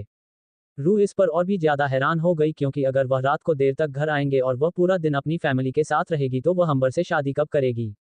रूह ने कैसे तैसे पहला निवाला उठाया और उसे अपने मुंह तक ले गई और खाया कि तभी मनीष की नजर उसके हाथ पर गई और उसने उसका हाथ पकड़ते हुए कहा, ये मेहंदी कब लगी तुम्हारे हाथ पर? मनीष ये बोलकर उसके हाथ को सीधा करने ही वाला था कि तभी रूह ने अपना हाथ पीछे खींच लिया क्योंकि वह नहीं चाहती थी कि उसके हाथ पर लिखा अंबर का वह नाम जो कि साफ साफ नजर आ रहा था, मनीष पढ़ ले, और वह बोली, मैंने लगाई थी। मनीष थोड़ा हैरान हुए उसकी हरकत पर और बोले, देखने तो दो बेटा, डिजाइन देखना है कि मेरी बेटी को मेहंदी कैसी लगानी आती है। रूह इस पर अपने हाथ पीछे ही रखें और वह बोली, बाद में देख लेना ना पापा, अभी हम शॉपिंग के लिए जा रहे हैं ना, लेट हो जाएंगे, फटाफट ब्रेकफास्ट करके निकलते हैं। उसके बाद किसी बुलेट ट्रेन की स्पीड के साथ रूह अपना खाना खा कम रही थी, निगल ज्यादा रही थी और गीतांजलि थोड़ा हैरान थी और उसे ऐसा लगा कि शायद उसे शॉपिंग की ज्यादा एक्साइटमेंट है। रूह वापस अपने कमरे में गई और सोचने लगी कि आखिर वह क्या करे, लेकिन उसे अपनी फैमिली के साथ जाना तो था ही। इसीलिए वह क्लोजेट में गई और एक नॉर्मल जीन्स और टॉप पहनकर बाहर आई, जो कि काफी अच्छा था देखने में, और उसके बाद वह अपना पर्स और फोन लेकर निकल गई। उसे काफी डर लग रहा था और वह अपने पापा मम्मी के साथ एक बड़े से लग्जरियस मॉल की तरफ चली गई। वह सब वहां पर शॉपिंग करने लगे और इसी में दोपहर के 12 बजे बज गए और 2:30 बजे अंबर की शादी होने वाली थी और उसे तैयार भी होना था और अंबर के पास पहुंचना भी था, और सिर्फ 2.5 घंटे में वह ये सब नहीं कर सकती थी, इसीलिए उसे किसी भी तरीके से माल से उसी वक्त निकलना था। रूह ने अपनी माँ से कहा, मम्मी, मैं वॉशरूम होकर आती हूँ। उसके बाद रूह तुरंत गर्ल्स वॉशरूम की तरफ चली गई और वहां पर चक्कर लगाने लगी कि आखिर वह मॉल से बाहर कैसे जाए, और वह बस वहां खड़ी थी कि तभी किसी ने पीछे से आकर उसके सर पर गहरा वार किया और रूह अपना सर पड़कर वहीं बेहोश होकर गिर गई। दो आदमी जिन्होंने अपने चेहरे को मास्क से ढका हुआ था, वह बोले, बहुत ही ज्यादा पर निकल आए हैं इस लड़की के, मालिक बहुत परेशान है इस लड़की से, इसीलिए उठाओ और मालिक के अड्डे पर लेकर चलो इसे, आज तो मालिक अपना सारा मनोरंजन पूरा करेंगे और वह इंसान उससे शादी करेगा जिससे उसकी शादी कभी होने ही नहीं थी। उसके बाद उन्होंने रूह को अपनी बोरी में भरा और वहां से जाने लगे, और बेहोश होने से पहले ही रूह ने उनकी आवाज को सुन लिया था और वह बेहोश होने से पहले एक ही शब्द बोल पाई, दानिश। उद्धरण चिन्ह। 2:30 बजे भाटिया भवन। सब आ गए थे। दूल्हा दुल्हन दोनों मंडप पर थे और बस कुछ ही देर में विधियां शुरू होने वाली थी। जिज्ञासा काफी खुश लग रही थी दुल्हन के लिबास में और वह अंबर को देख रही थी और अंबर उसका चेहरा बिल्कुल एक्सप्रेशनलेस था। अंबर वहां की डेकोरेशन को देखकर बोला, बहुत ही अच्छा डेकोरेट किया है अपने अंकल। थैंक यू बेटा, ऋषभ ने कहा और कशी इस पर मुस्कुरा दी क्योंकि सच में डेकोरेशन शादी के हिसाब से काफी अच्छा था, लेकिन यहाँ सृष्टि और मयूर को कोई दिलचस्पी नहीं थी। वह एक जगह बैठे हुए थे और बस शादी के उस खाने को एंजॉय कर रहे थे जो कि उनके लिए कुछ ऐसा था कि किसी ने उन्हें इनविटेशन दिया है और वह खाना खाने गए हैं और उसे खाकर वह वहां से निकल जाएंगे। पंडित जी जो कि इस वक्त हवन कुंड तैयार कर रहे थे, उन्होंने कहा, दुल्हा और दुल्हन मंडप पर आकर बैठ जाए। जिज्ञासा खुश हो गई और वह तुरंत जूती निकालकर मंडप पर चढ़ने लगी कि तभी पीछे से मयूर ने कहा, हमारे घर पर रिवाज है कि शादी के वक्त लड़की और लड़का एक दूसरे को नहीं देखते हैं, इसीलिए जिज्ञासा को अपने सर पर पल्लू रखना होगा और अपना चेहरा पूरा ढकना होगा। सब उसे देखने लगे लेकिन जिज्ञासा को ज्यादा फर्क नहीं पड़ा उसकी बात से। उसने जल्दी से अपने सर के दुपट्टे को थोड़ा सा उठाया और अपना पूरा चेहरा कर लिया और अब उसका चेहरा बिल्कुल नहीं दिख रहा था। वह जल्दी से मंडप पर चढ़ने लगी कि तभी अचानक से वहां की सारी लाइट्स चली गई और हॉल में गहरा अंधेरा छा गया, जिस पर अंबर ने कहा, यह क्या है? शादी का घर है, शादी का दिन है और लाइट चली गई। ऋषभ ने इस पर कहा, तुम शांत हो जाओ बेटा, मैं बाहर जाकर देख कर आता हूँ, और इस पर ऋषभ बाहर गए और नौकर को एक चांटा मारा और बोला, लाइट कैसे चली गई? जब मैं एक्स्ट्रा जनरेटर भी मंगा कर रखा था कि बारिश का मौसम है, बिजली जा सकती है इसीलिए। नौकर इस पर बोला, सॉरी सर, अभी बस 5 मिनट में कर देता हूँ। नौकर गया और जल्दी से जनरेटर को चालू करके आ गया और घर की सारी लाइट्स आ गई और उसके बाद वो घर के अंदर गया तो देखा अंबर और जिज्ञासा दोनों मंडप पर बैठ चुके थे। धीरे धीरे सारी विधियां आगे बढ़ रही थी और जैसे जैसे पंडित जी कह रहे थे अंबर और जिज्ञासा वैसे ही कर रहे थे। कुछ देर बाद पंडित जी ने अंबर से कहा, अब आप कन्या की मांग में सिंदूर भरिए और उसके बाद उन्हें मंगलसूत्र पहनाइए। अंबर ने काशी से सिंदूर की डिब्बीली और हल्का सा दुपट्टा उठाकर अंदर हाथ को डालकर उसकी मांग में सिंदूर भर दिया और फिर वैसे ही बिना पल्ला हटाए ही उसके गले में मंगलसूत्र डाल दिया और उसके बाद पंडित जी ने उन्हें फेरे लेने के लिए कहा। जिज्ञासा और अंबर की शादी हो चुकी थी। सब काफी खुश नजर आ रहे थे सुबह मयूर और सृष्टि का तो उसे ऐसा मन कर रहा था कि वह जाकर तुरंत मुझे क्या सफा गला घोट दे। दोनों सबके पास आशीर्वाद लेने गई और जब वह ऋषभ के पास गए तो अंबर उसके गले लगाकर उसके कान के पास आते हुए बोला, surprise surprise, be ready for surprise uncle ji. Rishabh को समझ में नहीं आया तो उसने जिज्ञासा का हाथ काफी कसकर पकड़ लिया जैसे कि वह हाथ कभी छोड़ना ना चाहता है। अभी तक किसी की भी नजर जिज्ञासा के हाथ पर लगी मेहंदी पर नहीं गई थी, लेकिन अब जाकर की माँ की नजर उसके हाथ पर गई थी। वो बोली, जिज्ञासा, तुमने बताया नहीं कि तुम्हारे हाथ की मेहंदी करो इतना ज्यादा डार्क हो गया है। वह कुछ नहीं बोली लेकिन अंबर में इस पर उसका हाथ और भी ज्यादा कसकर पड़ते हुए कहा, आखिर प्यार करता हूँ, मेहंदी का रंग तो गहरा आना ही था। सब मुस्कुरा उठे कि तभी एक लड़की की आवाज आई, आपने ऐसा क्यों किया? सब में सीढ़ियों की तरफ देखा जहां पर जिज्ञासा शादी के लहंगे में खड़ी थी, लेकिन उसके सर पर उसका वह दुपट्टा नहीं था और उसकी हालत भी बहुत ज्यादा अजीब सी थी। उसके बाल बिखरे हुए थे, चूड़ियां टूटी हुई थी और सब उसे देखकर हैरान हो गए और फिर सब ने उस लड़की की तरफ नजर घुमाई जो कि उस वक्त अंबर के साथ खड़ी थी और उसे देखकर उसने काफी कसकर अंबर का हाथ पकड़ लिया और अंबर ने भी उसका हाथ काफी कसकर पकड़ लिया। ऋषभ को यह देखकर काफी गुस्सा आया और उसने चिल्लाकर कहा, ये सब क्या हो रहा है? अगर मेरी बेटी वहां है तो ये कौन है जो मंडप पर अंबर के साथ शादी कर चुकी है? अब तो मयूर और सृष्टि भी हैरान थी कि अभी तीसरी लड़की कौन आ गई अंबर की जिंदगी में जिसने अंबर के साथ शादी कर ली है। जिज्ञासा की माँ उसके पास गई और उसे पकड़ते हुए बोली, ये सब क्या है? और तू यहाँ पर क्या कर रही है? तू तो अंबर के साथ मंडप पर थी ना? उसके बाद जिज्ञासा की माँ उसे सबके पास ले आई थी तो जिज्ञासा अंबर को देखते हुए बोली, मुझे नहीं पता कि मैं अपने कमरे में कैसे पहुंची और मेरे हाथ पर पैर पर रस्सी बांधी गई थी और मेरे मुंह में रुमाल घुसाया हुआ था ताकि मैं चिल्ला ना पाऊं। इस पर काशी ने सवाल किया, लेकिन तुम अपने कमरे में गई कैसे? जिज्ञासा ने काशी को देखा और बोली, मुझे नहीं पता आंटी कि मैं अपने कमरे में कैसे गई, बस जब लाइट गई थी कुछ देर के लिए तो मुझे अचानक से चक्कर आने लगे और उसके बाद क्या हुआ मुझे नहीं पता, अभी एक सर्वेंट ने आकर मुझे खोला था। कशी इस पर अब नकली दुल्हन को देख रही थी और वह बोली, ये लड़की कौन है जो मेरे अंबर के साथ शादी कर चुकी है? ऋषभ इस पर गुस्से से अब उसे लड़की को देखने लगे और बोले, जो कोई भी हो, ना मुझे इसकी शक्ल देखनी है और ना ही मुझे जानना है कि यह शादी कैसे हुई। मुझे बस इस लड़की को खत्म करना है, इस लड़की की वजह से मेरी बेटी का सपना पूरा नहीं हो पाया। और उसके बाद ऋषभ ने अपनी पेंट की स्पेयर पॉकेट से गन निकले और उस लड़की की तरफ पॉइंट कर दिया जिस पर वह लड़की डर गई और उसने कसकर अंबर की बातों को पकड़ लिया तो अंबर ने दूसरे हाथ से उसके उस हाथ पर हाथ रखते हुए उसे सांत्वना दी। अगर मेरी बीवी को हल्की सी भी चोट आई ना मिस्टर भाटिया, तो कसम से आपकी बेटी की वह हालत करूंगा कि सपने में भी नहीं सोचा होगा और अगले ही पल अपनी बेटी को अपने कंधे पर ले जाते हुए उसे चिता पर लेटाने के लिए जा रहे होंगे। अब की गुस्से से भरी आवाज पूरे हॉल में गूंज उठी। कशी इस पर गुस्से से बोली, अंबर कैसी बातें कर रहे हो? वह भी अनजान लड़की के लिए।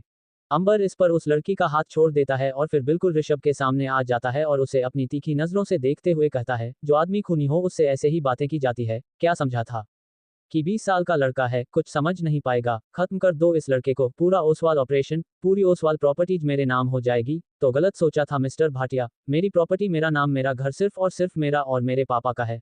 अगर कोई तीसरा आंख उठाकर देखेगा तो मिट्टी में राख हो जाएगा। ऋषभ उसके मुंह से ये सब सुनकर हैरान हो गया और इस बार मयूर आगे आते फिर बोला, मतलब क्या है तुम्हारा?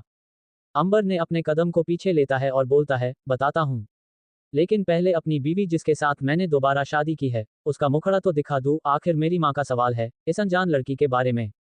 सब हैरान हो गई कि अमर ऑलरेडी शादी कर चुका है और उस लड़की के साथ उसने दोबारा शादी की है और उसके बाद अंबर को देखने लगे। अंबर उस लड़की के पास आया और बड़ी ही नजाकत के साथ उसने उस लड़की का पल्ला उसके चेहरे से हटाकर उसके सर पर अच्छे से रख दिया तो सब उस लड़की का चेहरा देखकर हैरान हो गए क्योंकि वह किसी और का नहीं बल्कि रूह का चेहरा था। उसके गले में मंगलसूत्र था जो कुछ देर पहले अबर ने पहनाया था। मांग में सिंदूर था और नाक पर हल्का सा सिंदूर गिर गया था जो कि यही कह रहा था कि अगर मांग भरते वक्त सिंदूर नाक पर गिरे तो पति का प्रेम बहुत ऊंचा होता है। इस वक्त काशी, मयूर और सृष्टि के चेहरे पर उसे जिंदा देखकर जो खुशी थी वह शायद शब्दों में बयान नहीं कर सकते थे और काशी तुरंत उसके पास आई और उसका चेहरा पकड़ते हुए बोली, मेरे बच्ची जिंदा है। और उसके बाद उसने तुरंत रूह को अपने सीने से लगा लिया और रूह ने भी अपनी आंखें नम किए हुए उसके सीने से लगकर रोते हुए बोली, हाँ आंटी, मैं जिंदा हूँ, मैं मरी नहीं थी। उस लड़की को देखकर तुरंत जिज्ञासा समझ गई कि यह वही लड़की है जो कि उसकी बर्थडे में भी आई थी और अंबर की नजरें उस पर से हट ही नहीं रही थी। वह तुरंत अंबर के पास आए और उसकी बाजू को पकड़ अपनी तरफ को करते थे बोली, एक्स आप ऐसा क्यों कह रहे हैं? आप तो मुझसे प्यार करते हैं ना? जिज्ञासा की कोई गलती नहीं थी इसलिए अंबर ने उसको कुछ भी नहीं कहा, बस उसकी हाथ को अपनी बातों से हटाया और बोली, नहीं, मैंने कभी तुमसे प्यार नहीं किया और ना ही कभी तुमसे शादी करने की इच्छा रखी है। ये सिर्फ एक प्लान था जिसमें मैंने तुम्हें एक पपेट बनाया है और उसके लिए आई एम सॉरी। पपट, जिज्ञासा की मुझे निकाला और वह रो पड़ी और यहाँ ऋषभ को गुस्सा आया और वह बोला, तो सब कुछ तुम्हारा प्लान था अंबर सिंह ओसवाल? अंबर इस पर उसे देखने लगा और बोला, हाँ सब मेरा प्लान था। और कैसा लगा मेरा प्लान? कैसा लगा आपको मेरे प्लान में फंसकर मिस्टर भाटिया? मयूर इस पर बोला, ये सब क्या हो रहा है अंबर, तुमने झूठ क्यों बोला कि रूह मर गई और तुमने शादी का भी नाटक रचा, क्यों? जब तुम्हें शादी नहीं करनी थी जिज्ञासा से तो क्यों बेचारी का दिल तोड़ा और क्यों इतने दिनों से हम सब की नजरों में स्पेशली मेरे और सृष्टि की नजरों में गिरे रहे? क्या चल रहा है तुम्हारे दिमाग पर? पिछले 2 महीने से तुम्हारा पूरा दिमाग फिर चुका है अंबर, तुम्हारे दिमाग में क्या क्या चलता रहता है हमें नहीं समझ आता है, इसीलिए सब कुछ ठीक से एक्सप्लेन करो, क्या हो रहा है यहाँ पर? अंबर में इस पर गहरी सांस ली और बोला, चलो शुरू से शुरू करते हैं। अब सारे के सारे अंबर की बातों को सुनने के लिए रेडी हो गए। अंबर बोला, मिस्टर भाटिया, कितनी कोशिश करी थी आपने मेरे पापा को और मुझे मारने की, बताइए ना, 1 बार 2 बार 10 बार या 17 बार? सब हैरानी से देखने लगे तो अमर बोला, 17 बार और 17वीं बार में ये पास हो गए। इनको लगा कि मिस्टर मयूर सिंह ओसवाल तू गया भगवान के पास, अब पूरी ओसवाल कॉरपोरेशन उसकी और बिजनेस वर्ल्ड में पहला नाम उसका है ना मिस्टर ऋषभ भाटिया। यही सोचा था ना, और अफसोस, चूक गए। क्योंकि उस दिन जिसको मारने के लिए गए थे कर में मयूर सिंह ओसवाल की जगह अमर सिंह ओसवाल था, पर अफसोस वह भी नहीं मिला और ना वह मारा क्योंकि उस कर में तो कोई था ही नहीं। 2.5-3 महीने पहले दानिश जबरदस्ती रूह को अपने साथ लेकर जा रहा था और अंबर को गुस्से से अपनी चेयर से खड़ा हुआ और वहां से जाने लगा और जिस कार से आज मयूर जाने वाला था उसी कार में वह बैठ गया, लेकिन उसे किसी आदमी के द्वारा पता चला कि आज दोबारा उसके पापा पर हमला करना चाहता है और जिस कार में अभी वह बैठा हुआ है उस कार में बम फिट हुआ है। अंबर ने बड़ी चलकी की ऋषभ की आदमियों के नजर में आने से पहले ही कर बदल दी और वह दूसरी कर में जाकर बैठ गया और रूह के पास निकल गया और उस कर में मौज से लाई हुई तो लाशों को रख दिया जिनकी उम्र लगभग उसके और रूह जितनी ही थी। जब कर ब्लास्ट हुई तो कर में रखी दोनों लाशें जलकर खाक हो गई और बिल्कुल काली पड़ गई और इस बात का अंदाजा बिल्कुल भी ऋषभ को नहीं पड़ा, लेकिन जब उसने उन दोनों लाशों की डेटिंग करवाई तो हैरान हो गया और उसे लगा कि उसने मयूर को नहीं बल्कि अंबर को मार दिया है और उसके साथ किसी अनजान लड़की को मार दिया है, जिस पर उसे काफी गुस्सा आया। लेकिन बाद में उसे एक बात की तसल्ली मिली कि अब मयूर को बचाने वाला इस दुनिया से जा चुका है, अब मयूर को मारना और भी सदा आसान हो जाएगा। ये वह वक्त था जब दानिश और ऋषभ कुछ दिनों के बाद मिल गए थे। अंबर तो रूह को लेकर लॉस एंजेलिस निकल गया था, लेकिन जहां ऋषभ के पास अब अच्छा खासा टाइम था कि वह बड़े आराम से मयूर को ऊपर पहुंचा दे, इसलिए उसने कुछ दिन वेट किया और मयूर को शोक सभा बनाने दिया। लेकिन उसके बाद उसने दानिश को फेक प्रॉपर्टीज लाकर दिए और खुद ऋषभ ने ही मयूर के लॉयर को उसके घर में बम फिट करवाकर मरवा किया था। डेनिश को बस प्रॉपर्टी चाहिए थी और रूह चाहिए थी, क्योंकि दानिश के मन में ये चल रहा था कि वह पहले ऋषभ की ही मदद करेगा और बाद में ऋषभ को ही उल्टा मार देगा। लेकिन प्लान तब बदल गया जब अचानक से अंबर उन सब के सामने आ गया और उसने ये कह दिया कि रूह तो मर चुकी है और यहाँ ऋषभ को गुस्सा आ गया और वह तुरंत मयूर को मारना चाहता था। लेकिन तभी उसे हाल ही में पता चला था कि जिज्ञासा इतने दिनों से जो परेशान है वह इसीलिए है क्योंकि वह अंबर से प्यार करती थी और उसने सोचा कि अंबर को मारने से अच्छा है कि उसकी जिज्ञासा से शादी कर ली जाए ताकि उसकी प्रॉपर्टी आधे से ज्यादा जिज्ञासा के नाम हो जाए और वह और खुद अपने आप ही बिना कुछ किया नंबर 1 पोजीशन पर चला जाए। ऋषभ ने मयूर को मारने की चाल चली थी, यह सारी बातें सबके सामने आ गई थी और खुद ऋषभ की फैमिली भी ऋषभ की इस हरकत पर शर्मिंदा थी और हैरान थी, क्योंकि उन्हें भी नहीं पता था कि ऋषभ खुद को आगे बढ़ाने के लिए किसी की जान लेने जैसा फैसला ले सकता है और एक क्रिमिनल बन सकता है। अंबर ने आगे कहना शुरू किया, वैसे आपका साथी दानिश बहुत दिनों से आपको फोन नहीं कर रहा है ना? जानना नहीं चाहोगी कहाँ गया? ऋषभ के हाथ की मुट्ठियां बन चुकी थी और वह गुस्से से उसे देख रहा था, तो अमर ने कहा, डोंट वरी, मैं बताता हूं और बताना क्या दिखा देता हूं। और उसके बाद अंबर ने अपनी शेरवानी के पजामे के पॉकेट से फोन निकाला और उसमें एक वीडियो ऑन कर दी जो उसके आदमी ने उसे भेजी हुई थी और वह वीडियो अंबर ने हर किसी के सामने कर दी। तो उसे वीडियो में काफी ज्यादा जख्मी हालत में दानिश था और दानिश की उसे हालत को देखकर रूह की इस वक्त चीख निकल गई। दानिश का एक हाथ तो गुस्से में अगर अंबर ने पहले ही निकलवा दिया था, लेकिन अब दूसरा हाथ भी उसके शरीर से अलग हो चुका था। अंबर ने वह वीडियो वापस रूह की तरफ की और बोला, ध्यान से देखो, अब इसके पास दूसरा हाथ भी नहीं है, इसी हाथ से छुआ था ना उसने तुम्हें, तो निकाल दिया मैंने ये हाथ, अच्छा किया ना। अंबर का बोलने का टोन ऐसा था जैसे कोई छोटा बच्चा गलती करता हो और बाद में माफी मांगने के लिए बड़े प्यार से चेहरा बनाकर सामने वाले को कहता हो और इस बात की उम्मीद रखता हो कि सामने वाला उसे माफ कर देगा। तभी आगे वीडियो चलने लगा और अंबर की एक आदमी ने उसके आंखों पर बंधी पट्टी को निकाल दिया, तो उससे तो जैसे रूह बेहोश हो जाने वाली थी और फिर उसने अपना सर तुरंत काशी के सीने में छुपा लिया, क्योंकि अंबर ने उसकी आंखें भी निकाल ली थी जिसमें से खून की धारा बहने लगी जैसे ही पट्टी निकली। अंबा, काशी चिल्लाई, क्योंकि कोई भी उसे नजारे को नहीं देखना चाहता था और अंबर ने वह वीडियो तभी बंद कर दी और वापस ऋषभ की तरफ मुड़ते हुए बोला, वैसे मन तो मेरा ये कर रहा है कि दानिश से भी बुरा हाल में आपकी कर दो, वह भी आपके परिवार के सामने, लेकिन सोचा कि आपके दिल से खेलता हूँ, आपने मेरी फैमिली के दिल के साथ खेला, उनके सामने इतना अच्छा बनने की कोशिश करें तो सोचा आपकी बेटी के साथ थोड़ा खेल लेता हूँ and see I win. Rishabh और भी गुस्से में था और अंबर बोला, आपको क्या लगा कि मैं ऐसे ही जिज्ञासा से शादी करने के लिए मान जाऊंगा? क्या लगती है आपकी बेटी मेरी जो उसके साथ शादी करूंगा? ना मेरी दोस्त थी, ना मेरा प्यार थी, जानता भी नहीं था मैं तो उसे, एक बर्थडे पार्टी में जाने से क्या लोग इतने करीब आ जाते हैं, पता नहीं था मुझे, सॉरी। मैं तुम्हारी जान ले लूंगा, ऋषभ ने कहा। तो अब बोला, ले लीजिए।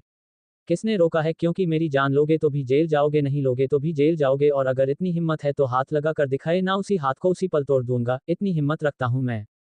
ऋषभ ने अपनी को गन अंबर की तरफ पॉइंट कर दिया और बोला, तुझे नहीं मारूंगा, इस लड़की को मरूंगा तभी तू मरेगा। और उसके बाद ऋषभ ने वापस रूह की तरफ गन पॉइंट कर दी और ट्रिगर पर अपना हाथ रख दिया, लेकिन इससे पहले कि वह बचती, किसी दूसरे ने ही गन चलाए और वह सीधा ऋषभ के उंगली पर जाकर लगी जो ट्रिगर पर था और गन सीधा नीचे जाकर गिरी। सबने उसे तरफ देखा तो वहां पर यानी कि मनीष मित्तल गन को लिए खड़ा था और वह बोला, माफ कीजिए ऋषभ साहब, लेकिन मेरी बेटी को कोई मार नहीं सकता जब तक उसका ये बाप जिंदा है। पापा, रूह के मुंह से निकला, क्योंकि उसने अपने पापा के हाथ में गन पहली बार देखी थी। काशी उसके मुंह से पापा सुनकर हैरान थी, क्योंकि उन्हें तो यही पता था कि रूह अनाथ है। तभी पीछे से इंस्पेक्टर साहब आए और उन्होंने आगे जाकर ऋषभ के हाथ में हथकड़ी लगाई और उसके बाद वह अंबर से बोले, आपको गवाही देने के लिए पुलिस स्टेशन और शायद कोर्ट भी आना पड़ेगा।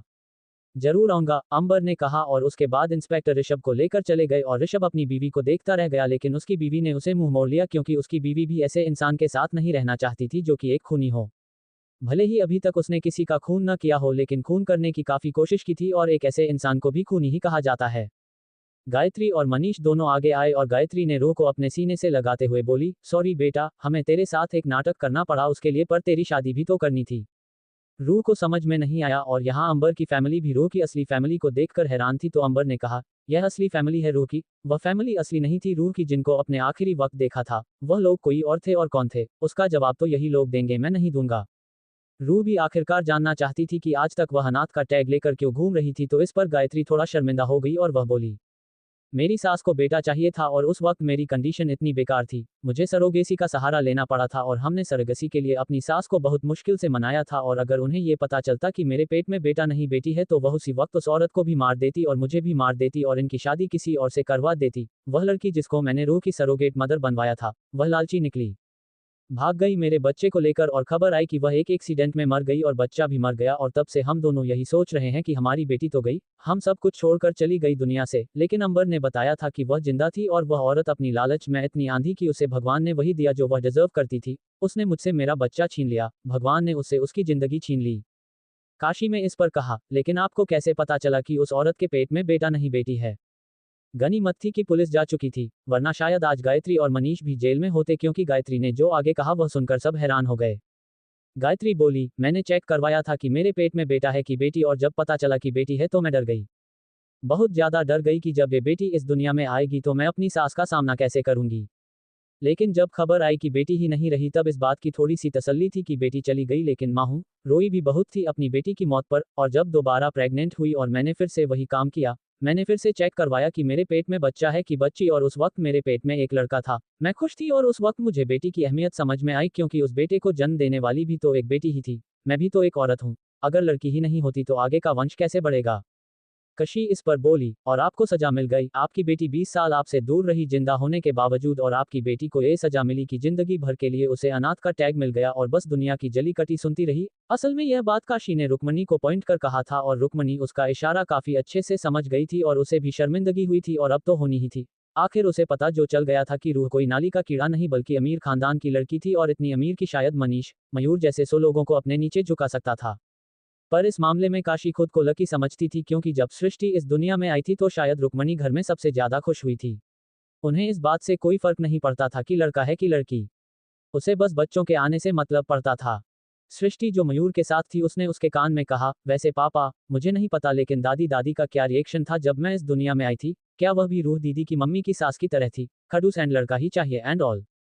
मयूर ने इस पर उसे आंख दिखाते हुए कहा, तमीज से बोल, इस मामले में मेरी माँ बहुत अच्छी है, इतनी खुश तो शायद उन्हें अंबर के होने पर भी नहीं हुई थी जितनी तेरे होने पर हुई थी। अंबर के होने पर पूरे परिवार और रिश्तेदारों को मिठाइयां बरती थी, लेकिन जब तू हुई तब उन्होंने पूरे शहर में मिठाई बांटने का ऐलान कर दिया था। सृष्टि इस पर थोड़ा सा हैरानी लेकिन खुश भी हुई। गायत्री ने रूह के सामने हाथ जोड़ लिए और बोली, मुझे माफ कर दे, मुझे माफ कर दे बेटी, मैं कभी यह सच तेरे सामने नहीं लाना चाहती थी ताकि तुझे कभी ऐसा ना लगे कि तेरी माँ तुझे प्यार नहीं करती। मैं बहुत प्यार करती हूँ तुझसे, बहुत, और इतना प्यार करती हूँ कि मैं नहीं चाहती थी कि तेरी शादी कभी हो। मैं तुझे हमेशा अपने आंचल में छुपा कर रखना चाहती हूँ, वह प्यार देना चाहती हूँ जो बचपन से तुझे मैं नहीं दे पाई। रूह गायत्री से और मनीष से नाराज तो हो गई थी, लेकिन कितना नाराज हो सकती थी, आखिर उसे भी तो माँ बाप का प्यार चाहिए था। वह भी तो 20 साल तड़पती थी अपने सगे माँ बाप का प्यार लेने के लिए। भले ही काशी और मयूर ने कोई भी कसर नहीं छोड़ी थी, लेकिन असली माँ बाप का प्यार असली माँ बाप का प्यार ही होता है, उसे कोई दूसरा आकर पूरा कभी नहीं कर सकता। कोई ना कोई कमी रह ही जाती थी और दिल को वह सुकून भी अपने असली माँ बाप के पास ही मिलता था। सब कुछ नॉर्मल हो गया था, पर अभी भी कुछ बाकी था, और वह था रूह और अंबर का रिश्ता ठीक होना, क्योंकि अभी भी उनका रिश्ता फैमिली के सामने पूरी तरीके से ठीक नहीं हुआ था। सबको ये तो पता चल गया था कि दोनों में दूसरे से प्यार करते हैं, लेकिन दोनों ने दोनों बार जो शादी की वह बहुत ही अजीब तरीके से की। पहली शादी के वक्त परिवार वाले नहीं थे, दूसरी शादी के वक्त किसी को भी नहीं पता था कि दुल्हन जिज्ञासा नहीं बल्कि रूह है। मनीष ने अपनी गन को अब तक वापस रख दिया था और वह बोला, मुझे पता है कि अभी थोड़ी देर पहले अंबर की हमारी बेटी के साथ शादी हुई है, लेकिन सॉरी, मैं शादी एक्सेप्ट नहीं कर सकता। सब हैरान हो गई क्योंकि यहाँ हर कोई उन दोनों की शादी को एक्सेप्ट कर चुका था, लेकिन अंबर सबसे ज्यादा हैरान था क्योंकि उसने बहुत ज्यादा मुश्किलों का सामना किया था सिर्फ और सिर्फ रूह के साथ पूरी फैमिली के सामने शादी करने के लिए, वरना वह चाहता तो पहले ही सब कुछ क्लियर कर सकता था। लेकिन तभी जैसे अंबर का दिल तोड़ने वाली बात रूह ने कही, आपने सही कहा बाबा, मैं भी शादी को एक्सेप्ट नहीं करूंगी, मैं आपके साथ आपके घर जाऊंगी, यहाँ मुझे रहना ही नहीं है, क्योंकि अगर ये लोग मेरे होते तो कभी मुझे मरा हुआ नहीं कहता, प्यार करते मुझे, लेकिन नहीं। किसी ने मुझे प्यार नहीं किया और यहाँ तक कि जिस इंसान से मैंने प्यार किया वह इंसान भी दूसरों को ये बोलता है कि उसका प्यार तो मर गया, इसीलिए मुझे रहना ही नहीं है, मुझे ये शादी एक्सेप्ट करनी ही नहीं। अंबर में इस पर उसकी कलाई पड़ी और अपनी तरफ मोड़ा में कहा, क्या बकवास कर रही हो, दोबारा ऐसा कुछ अपने मुंह से निकला ना तो मेरे से बुरा कोई नहीं होगा। रू इस पर बोली, आपसे बुरा कोई हो भी नहीं सकता, तभी तो मुझे मार मार दिया, मैं जिंदा खड़ी हूँ, आपके सामने खड़ी हूँ और सबके सामने खड़ी हूँ, लेकिन फिर भी मैं तो मर गई तो मुझे मरा हुआ ही समझो सब, और कोई अच्छी लड़की ढूंढ लो अपने लिए क्योंकि मैं नहीं करूंगी आपसे शादी। अंबर में उसकी कमर पर हाथ रखा और सबके सामने उसे अपनी तरफ किया और उसके होठों को किस करने लगा और उसे 15 मिनट पैशनेट किस करने के बाद उसके होठों से अलग हुआ तो रूह गहरी गहरी सांस लेते हुए उसे देखने लगी और अंबर बोला, मिसेस ऑसवाल, शादी तो हो चुकी है हमारी और जो तुम ये जिद कर रही हो ना, मेरे सामने नहीं चलेगी, समझी। कशिश दूसरे रास्ते अकेले ही जा रही थी और वह सामने से आते एक लड़के से टकरा गई लेकिन गिरती उससे पहले ही उस लड़के ने उसे अपनी बाहों में पकड़ लिया जिस पर उसे लड़की का एक हाथ उसकी पीठ पर और दूसरा उसके कमर पर था। गिरने के डर से कशिश की आंखें पहले ही बंद हो गई थी इसीलिए वह लड़का का चेहरा नहीं देख पाए और जब उसे एहसास हुआ कि वह गिरी नहीं तो उसने अपनी आंखों को धीरे धीरे खोला। लेकिन उसने पहले अपनी राइट आई को खोला और सामने उस लड़की को देखा जो कि दिखने में काफी हैंडसम और चार्मिंग था और फिर उसने अपनी दूसरी आंख को भी खोल दिया और अपने सामने उसने आर्यन को देखा। आर्यन भी काफी तपिश भरी नजरों से उस 12 साल की कशिश को देख रहा था और उसकी नजरों से ही साफ दिख रहा था कि वह इस उम्र में ही उसके लिए कितना ज्यादा पोजेस्ड है और अगर यह पोजीशन बढ़ेगी तो आगे चलकर सच में कयामत लाएगी। आर्यन की पकड़ उसकी पीठ पर और कमर पर मजबूत थी जिस पर कशिश की पूरी बॉडी टिकी हुई थी और वह गिरने से बची हुई थी और उसके बाद आर्यन अपने हाथ को अपनी तरफ पुल करना शुरू किया और धीरे धीरे कशिश की बॉडी आर्यन की बॉडी की तरफ आती रही और कशिश वह आर्यन के उस हैंडसम चेहरे में खो चुकी थी इसलिए उसे समझ में ही नहीं आ रहा था कि उसके साथ हो क्या रहा है, उसकी बॉडी मूव कर भी रही है या नहीं कर रही है, क्योंकि उसका मन बिल्कुल जाम हो चुका था। आर्यन झट से उसके पास आया और उसे अपनी गोद में उठा लिया और इससे पहले कि कोई आदमी ऐसे आर्यन को कशिश को अपनी बाहों में लिए देखा, आर्यन उसे लेकर दूसरे कॉरिडोर में चला गया जहां पर अंधेरा था, मतलब वहां पर कोई शॉप नहीं थी और ना ही कोई आता जाता था। आर्यन कशिश को लेकर आया और अपने एक घुटने पर आया और उसे अपने सीधे पैर की लैप में बिठाया और कार्तिक का एक हाथ अभी भी उसकी पिठ पर सहारे के लिए दिया हुआ था और बोला, मेरे कंधों को मजबूती से पकड़ो। कशिश को तो कुछ समझ में ही नहीं आया क्योंकि आर्यन की स्पीड बहुत ज्यादा तेज थी और वह कब उसे लेकर उस कॉरिडोर से उस खाली अंधेरे वाले कॉरिडोर में लेकर आया। इस बात की खबर भी कोशिश को तब लगी जब वह उसे अपनी गोद में बिठा चुका था और अब उसका ये कहना था कि वह उसके कंधे को मजबूती से पकड़ ले। उसने कशिश के दिल में हिचकी चाहत पैदा कर दी थी। जब कशिश ने आर्यन की बात नहीं मानी तो इस बार आर्यन ने अपनी नज़र कशिश की तरफ की और वह वापस अपनी मैग्नेटिक वॉइस में बोला, मैंने कहा मेरे कंधे को पकड़ो, मुझे तुम्हारा पैर ठीक करना है। और इस बार आर्यन की वह मैजिकल आइस और उसकी वह मदहोश कर देने वाली मैग्नेटिक वॉइस में कशिश खो गई और उसने अपने हाथों को उसके दोनों कंधे पर रखकर दबाना शुरू कर दिया। आर्यन ने अपना हाथ उसकी पीठ से हटा दिया और अब उसने अपने दोनों हाथों को उसके पैर पर रखा और उसके शूज को और उसके सॉक्स को निकाल दिया और अच्छे से उसके पैर को पहले मसाज दिया और झटके से मोड़ कर दिया। कशिश के मुंह से चीख निकली क्योंकि उसे असहनीय दर्द हो रहा था और आर्यन ने उसकी चीख पर उसे दिखा और वह बहुत अच्छे से कशिश के चेहरे पर आए दर्द को देख सकता था। इस उम्र में वह क्या ही अपना दर्द छुपाते, जो चीज उसे फील हो रही थी वह अपने चेहरे से और जबान से बस बता दिया करती थी। आर्यन वापस उसके पैर को देखने लगा और उसे अपने हाथों से होले होले छूकर मसाज देने लगा और यहाँ कशिश अब उसे सच में दर्द हो रहा था। कुछ देर पहले जब आर्यन उसके पैर को मसाज दे रहा था तो एक डिफरेंट फीलिंग वह अपने अंदर महसूस कर रही थी, लेकिन वह फीलिंग दर्द की वजह से बिल्कुल गायब हो गई थी और आर्यन का मसाज देना जो कि बहुत ही सॉफ्ट तरीके से था वह भी उसे दर्द दे रहा था और कशिश की आंखें बंद हो गई। रूह और अंबर एक दूसरे को देख रहे थे और अंबर उसका हाथ कसकर पकड़ता है और गुस्से से उसे भाटिया भवन से लेकर चला जाता है और सब बस उन्हें जाते हुए देखते रहते हैं। जब सबको होश आता है तो सब बाहर आते हैं लेकिन तब तक अंबर रूह को लेकर कहीं फरार हो चुका था। रात का वक्त, ओसवाल का फार्म हाउस। अंबर रूह को जबरदस्ती यह शाम को ही ले आया था और उसे कमरे में बंद कर दिया था। मौसम काला हो चुका था लेकिन लग नहीं रहा था कि बारिश होगी। रूह गुस्से से बालकनी में खड़ी थी और इसके अलावा वो कुछ कर भी नहीं सकती थी। तभी डिनर लेकर अंबर कमरे में आया और डिनर टेबल पर रखते हुए बोला, चलो लेट्स हैव डिनर टुगेदर। रूह ना कुछ बोली और न ही पलटी तो अंबर उसके पास आया और प्यार से उसे बैक हग करते हुए बोला, डिनर करते हैं। रूह ने अंबर का हाथ अपने पेट से हटाया और साइड होकर उस राउंड चेयर पर बैठाकर बोली, don't be so over smart and do not dare to close with me. Ambar ये सुन उसे देखता है और फिर घुटने पर आकर उसके घुटनों पर हाथ रख बोला, सॉरी, पर अगर तुम्हें मरा हुआ नहीं कहता तो दानिश तुम तक वापस आ जाता और तुम्हें फिर मुझसे छीनने की कोशिश करता। रूह उसे कुछ काल देखती है और बोली, ये बात आप अगर पहले बताते तो कुछ बिगाड़ जाता आपका। अंबर गहरी सांस लिया और बोला ना इसके लिए सॉरी। अब डिनर करो, तुमने दोपहर भी कुछ नहीं खाया था, खुद अपने हाथों से खिलाओ। रूह ने मुंह फुलाते हुए कहा तो अंबर मुस्कुराते हुए बोला, ओके, मुझे ये सजा मंजूर है। रूह मुस्कुराए और अंबर की साथ डिनर किया और फिर अंबर कुछ काम के लिए चला हुआ और इधर रूह परेशान थी क्योंकि उसने दिन तो उस लहंगे में निकाल दिया था लेकिन अब और वो उस लहंगे को टॉलरेट नहीं कर सकती थी। वह लहंगा पहने ही वॉशरूम में गई और पहले अपने लिए कुछ ढूंढने लगे कि उसे बाथरोब ही मिल जाए जिस पर वह पूरी रात निकल सके लेकिन उसे उस पूरे फार्म हाउस में कपड़े के नाम पर कुछ भी नहीं मिला जिस पर उसे बहुत ज्यादा चिढ़ हुई और वह वापस उसे लहंगे को संभालते हुए बाहर आए और बालकनी में आ गई क्योंकि वहां पर ठंडी ठंडी हवा चल रही थी और वह थोड़ी बहुत राहत उसे दे रही थी। उसने गहरी सांस ली और खुद से बोली, यहाँ मुझे ठंडी ठंडी हवा थोड़ा तो रिलैक्स दे रही है लेकिन पूरी रात इस चांद की रोशनी में खड़ी भी तो नहीं हो सकती। मैं क्या करूं इस लहंगे का? इतना भारी लहंगा कौन किसी को पहनाता है?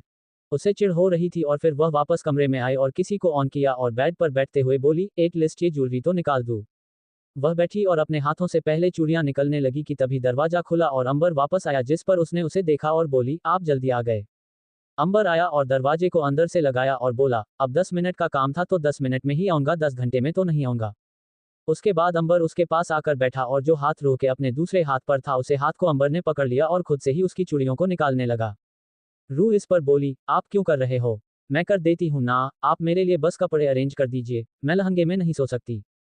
अंबर इस पर बोला, लेकिन तुम्हें आज रात सोना है, ये तुम्हें किसने कहा? और रही बात लहंगे की, तो आज की रात तो तुम्हारे बदन पर मैं एक भी कपड़ा नहीं रहने देने वाला। रूह इस पर बस उसे देखने लगी और बोली, क्या? क्यों? उद्धरण चिन्ह। अंबर इस बार उसकी आंखों में देखते हुए काफी मदहोश कर देने वाली आवाज में कहता है, आज शादी हुई है ना हमारी, तो सुहागरात नहीं बनाओगी अपने पति के साथ, वह भी इंडियन स्टाइल में। रूह इस पर बस उसे देखती रही क्योंकि वह सच में उसे नाराजगी दिखाते दिखाते ये भूल गई थी कि आज उन दोनों की शादी हुई थी और वह डरने भी लगी और शर्माने भी लगी। उसके बाद अंबर ने अपना पूरा ध्यान उसकी चूड़ियों को निकालने में लगाया और उसने उसके दोनों हाथों को चूड़ियों से आजाद किया और फिर उसके थोड़ा करीब जाकर उसके गर्दन पर झुका और किस करते हुए उसके गले में पहने सभी हार को निकाल दिया सिवाय मंगलसूत्र को छोड़कर। जितना लंबा वह हार होता पर जितनी जगह उसे हार ने ली हुई होती उसने जगह हम पर उसे हार को निकालने के बाद उसे किस करता। उसके बाद उसने इसी तरीके से किस को जारी रखते हुए उसके कानों से बलियों को निकाल दिया और फिर माथे से मांग टिके को निकाला और सर पर आयोरनी को भी उतार दिया। धीरे धीरे सारे जेवर को अंबर उसके बदन से अलग कर उसके बदन को हल्का कर रहा था और जैसे जैसे हर एक चीज उसके शरीर से अलग हो रही थी, रूह का शरीर शर्म की वजह से कांपते जा रहा था। अब उसकी पैरों की पायल और बस उसका वह लहंगा ब्लाउज रह गया था जो कि अभी अंबर ने नहीं उतरा था और रूह ने अपने पैरों पर कर दिए और बोली, अब इन्हें भी उतार दीजिए। जब सारे जेवर उतार दिए तो अंबर ने उसके पैरों को पकड़ लिया और अपनी गोद में रख लिया और उन पर अपने हाथ चलते हुए बोला, इन्हें नहीं निकलेगा, तुम्हारे बदन से सब उतरेगा पर यह नहीं उतरेंगे क्योंकि यह आज रात के प्यार की साक्षी बनेंगे। जब जब मैं तुम्हारे बेहद करीब आऊंगा ये शोर करेंगे और कमरे को भी मदहोश होने पर मजबूर कर देंगे जिससे हमारी रात और भी ज्यादा खूबसूरत और इंटेंस हो जाएगी। रूह ने इस पर गहरी सांस लेकर उसे छोड़ दिया। अंबर अभी भी उसी के पैर को पकड़कर सहलाया जा रहा था और अंबर की उस इंटेंस छुअन से रूह की बॉडी कांप रही थी। अंबर उसके पैरों को छू रहा था लेकिन सबसे ज्यादा कांप उसके होंठ रहे थे। अंबर धीरे धीरे अपने हाथों की मूवमेंट को ऊपर की तरफ लाता रहा जिस पर उसका लहंगा ऊपर की तरफ होता रहा और रूह ने अपने हाथों को बेडशीट में घुसना शुरू किया। अंबर उसके घुटने तक अपने हाथ को लेकर गया और अब लहंगा बिल्कुल ऊपर हो चुका था जिससे उसके वगोरे पर साफ साफ देखे जा सकते थे और उसके बाद अंबर वापस अपने हाथों को नीचे लेकर आया और उसकी एंकल को पकड़ लिया और एक झटके से खींचा जिस पर रूह बिल्कुल बेड पर गिरकर लेट गई। लहंगा वापस थोड़ा सा नीचे हो गया और अंबर वह खड़ा हुआ और बिल्कुल रो के चेहरे के पास आकर बैठा और उसके चेहरे के करीब अपना चेहरा ले जाते हुए बोला, now let's celebrate this wedding night sunshine. और उसके बाद अंबर उसके चेहरे पर झुका और पूरा उसके ऊपर आ गया और उसके होठों को अपने होठों में लेकर बंद कर दिया और उसे किस करने के साथ साथ शक भी कर रहा था और वाइट भी कर रहा था। रूह के हाथ उसके बालों में आ गए, उसे पूरा सपोर्ट कर रही थी किस करने में। अंबर उसके पूरे चेहरे को किस करते हुए उसकी पूरी बॉडी पर अपने हाथ को मूव करवा रहा था और फिर एक एक करके दोनों के कपड़े उन दोनों की बॉडी से अलग हुए। दोनों के ऊपर व्हाइट कलर की चादर थी और वह दोनों एक दूसरे में धीरे धीरे समाते गए।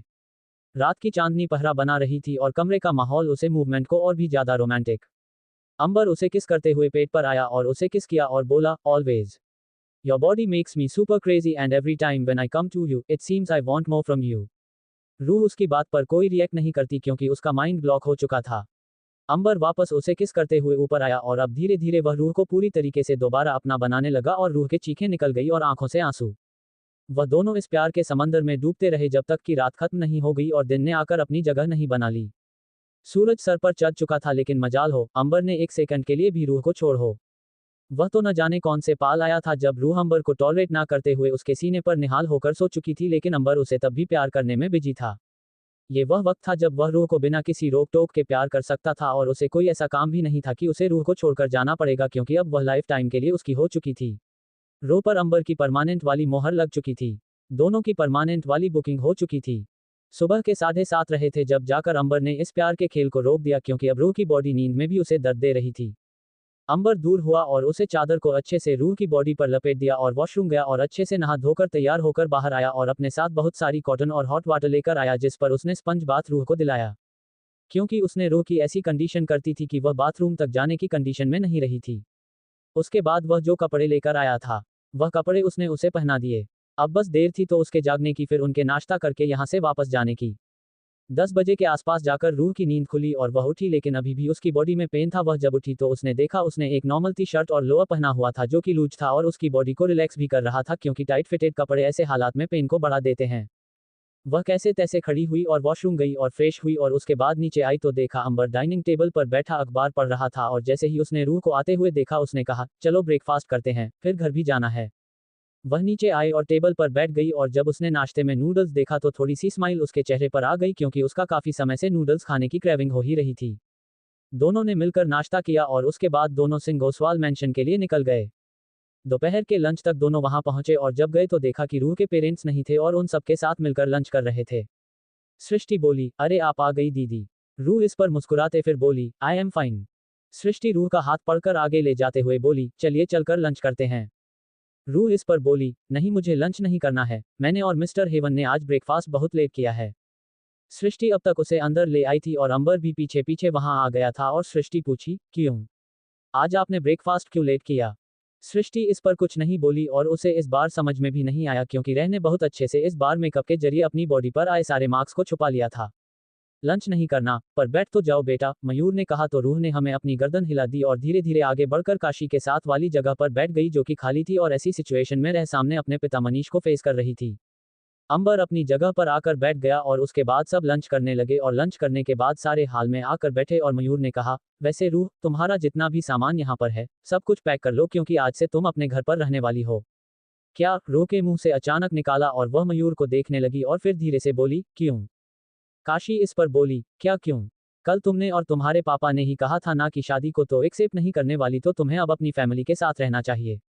अगर तुम्हारी फैमिली तुम्हें ना मिली होती तो हम सोचते कि तुम्हें कैसे अंबर से पूरे घर में दूर रखना है ताकि तुम अंबर को बिल्कुल फेस ना करो, लेकिन अब तो काम और आसान है। तुम्हारे पास तुम्हारी फैमिली है तो तुम आराम से अपनी फैमिली के साथ रहो और जिसके साथ शादी करनी हो ना आगे चलकर उसके साथ करना, तुम्हें ये लड़का बिल्कुल परेशान नहीं करेगा, इस बात ही गारंटी में देती हूँ, काशी ने उसके सर पर हाथ रखते हुए कहा और उसके बाद उसने अंबर को देखा जिसका चेहरा इसका क्वेश्चन से भरा हुआ था।